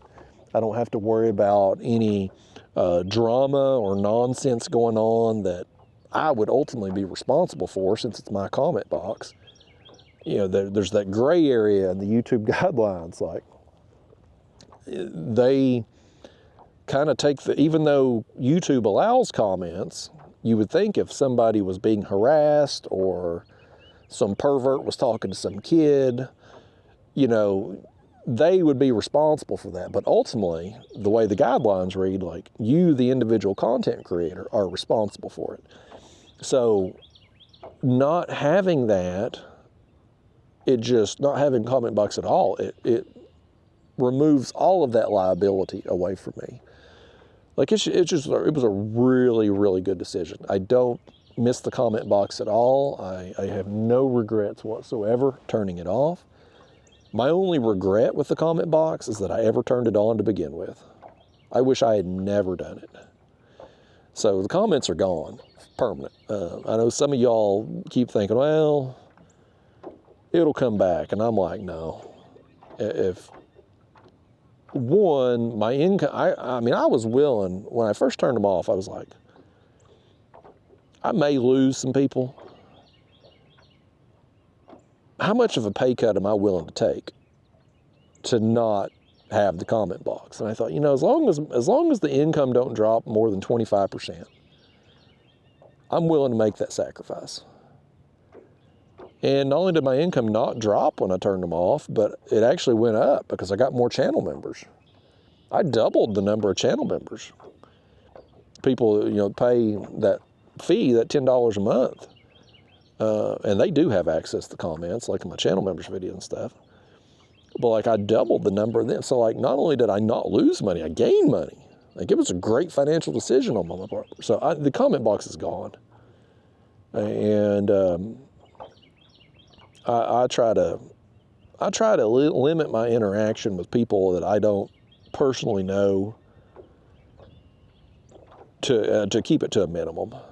It's just, life is just better for me as an introverted, antisocial person. Life is better for me the less interaction I have with random strangers. No offense to any of you all, but it was always, I mean, even when I had comments on, like, it was always a small percentage of people that would comment. Like 1 or 2% of the audience would comment. And I'm sure there was a bigger percentage of people who didn't comment but would still scroll through the comment box. But, you know, as for the actual specific people who would comment, it was a small number of people. A 10,000 view video might have 100 comments. So, I mean, you're talking 1%. And even that, like, even when you had a video do well, maybe you have 100,000 views, you didn't go, I mean, I never did anyway, didn't go from like, well, if a 10,000 view video gets 100 comments, then a 100,000 view video should get 1,000 comments, right? It was never proportional like that. 100,000 view video might get 250 comments. Like, it would go up, certainly, but it didn't go up proportionally. Like, it was that same small percentage of people that commented.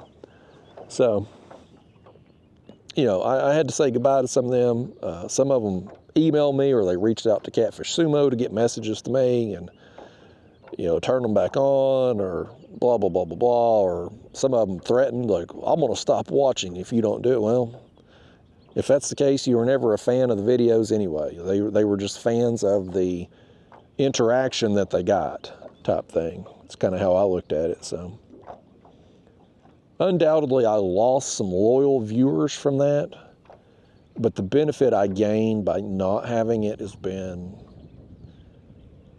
worth the sacrifice. As bad as that sounds, it's been worth the sacrifice. So those were the two biggest decisions I made that were, I mean, I've made some decisions that were dumb too. I've made some mistakes on this channel. I don't think you do anything for 10 years, and I think I'm 11 years at this now. I don't think you do anything for 10 or 11 years without having a few boo-boos. Some things you'd like to have a do-over on, but when you look at the grand big scheme of things, like, those were the two best decisions I ever made. I have zero regrets for either one of them. I am starting to regret moving further back in this creek. I mean, I'm seeing, like, even right now, there's some stuff there on the bottom, but we're not getting bit at all. Now, when we were out here the other day, my bite was pretty well dead at this point. Like, I had a flurry of activity first thing, and then it kind of just, it started out a slow taper, and then it went off a cliff. Now, today, we just never had the flurry of activity. We certainly had more action the first 2 hours than we've had these last 2 hours, but it just ain't, we wasn't in the right place at the right time today. We've got some fish. Hooked a couple good ones.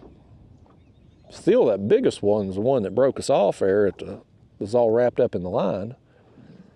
That was our biggest one. Of course, the ones we lost, who knows? But not been a super productive day on numbers. I hope tomorrow goes better. Well, if not, we're going to be wasting a lot of bait. We really ain't going through much bait today. We really haven't. But like that right there, like that, you probably can't see, but like, what is that? Yeah, that's a larger fish right there, but I have no idea what it is.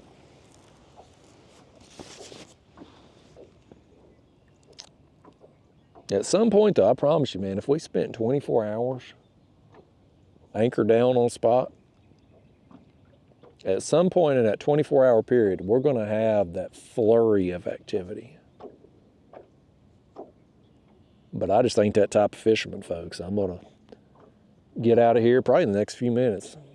You could talk me into leaving right now because we've reached that point in the day. It's been a long time since we got a bite. I don't know that it's gonna happen for us. And this wind, I know, is just gonna keep ramping up. So I'm gonna grab a bite to eat on the way home. I need to do some computer stuff today, get some shorts videos made, and play a little Mario Kart, of course. Hang out with my lovely bride this evening when she gets home from work. But I'm gonna try tomorrow, well, hopefully, be a little bit more productive on at least the numbers. I mean, the quality today and the fish we got wasn't terrible, other than the channel cats, but I would much prefer a day like the last trip than a day like today. We'll find somewhere to go tomorrow. I may look too and see if the wind is supposed to be consistent in the direction. Maybe we can find a place to hide from it. That way, if it kicks up a little earlier in the morning tomorrow, we'll be kind of protected. Because where we're at now, right here behind this island, the way it's blowing, like this little tiny island here, like we're really, which I don't even know if it's an island right now because the water being down, I can't tell over there if it makes, when the water's up Norman Pool, this is a little island. But it kind of, it's created a little shield and the water's calm right here. It's apparently shielded us from the fish too, not from the bait. Tons of bait right there, but shielded us from the fish.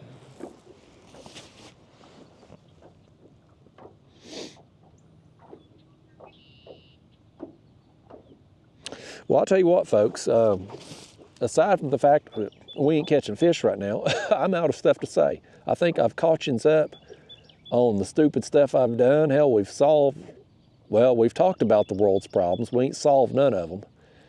I think we all have realized now we're going to be the zombies when the zombie apocalypse hits. But the things we go into when we ain't catching fish, folks. But nevertheless, I think I'm out of stuff to say. I'm gonna wrap up the video.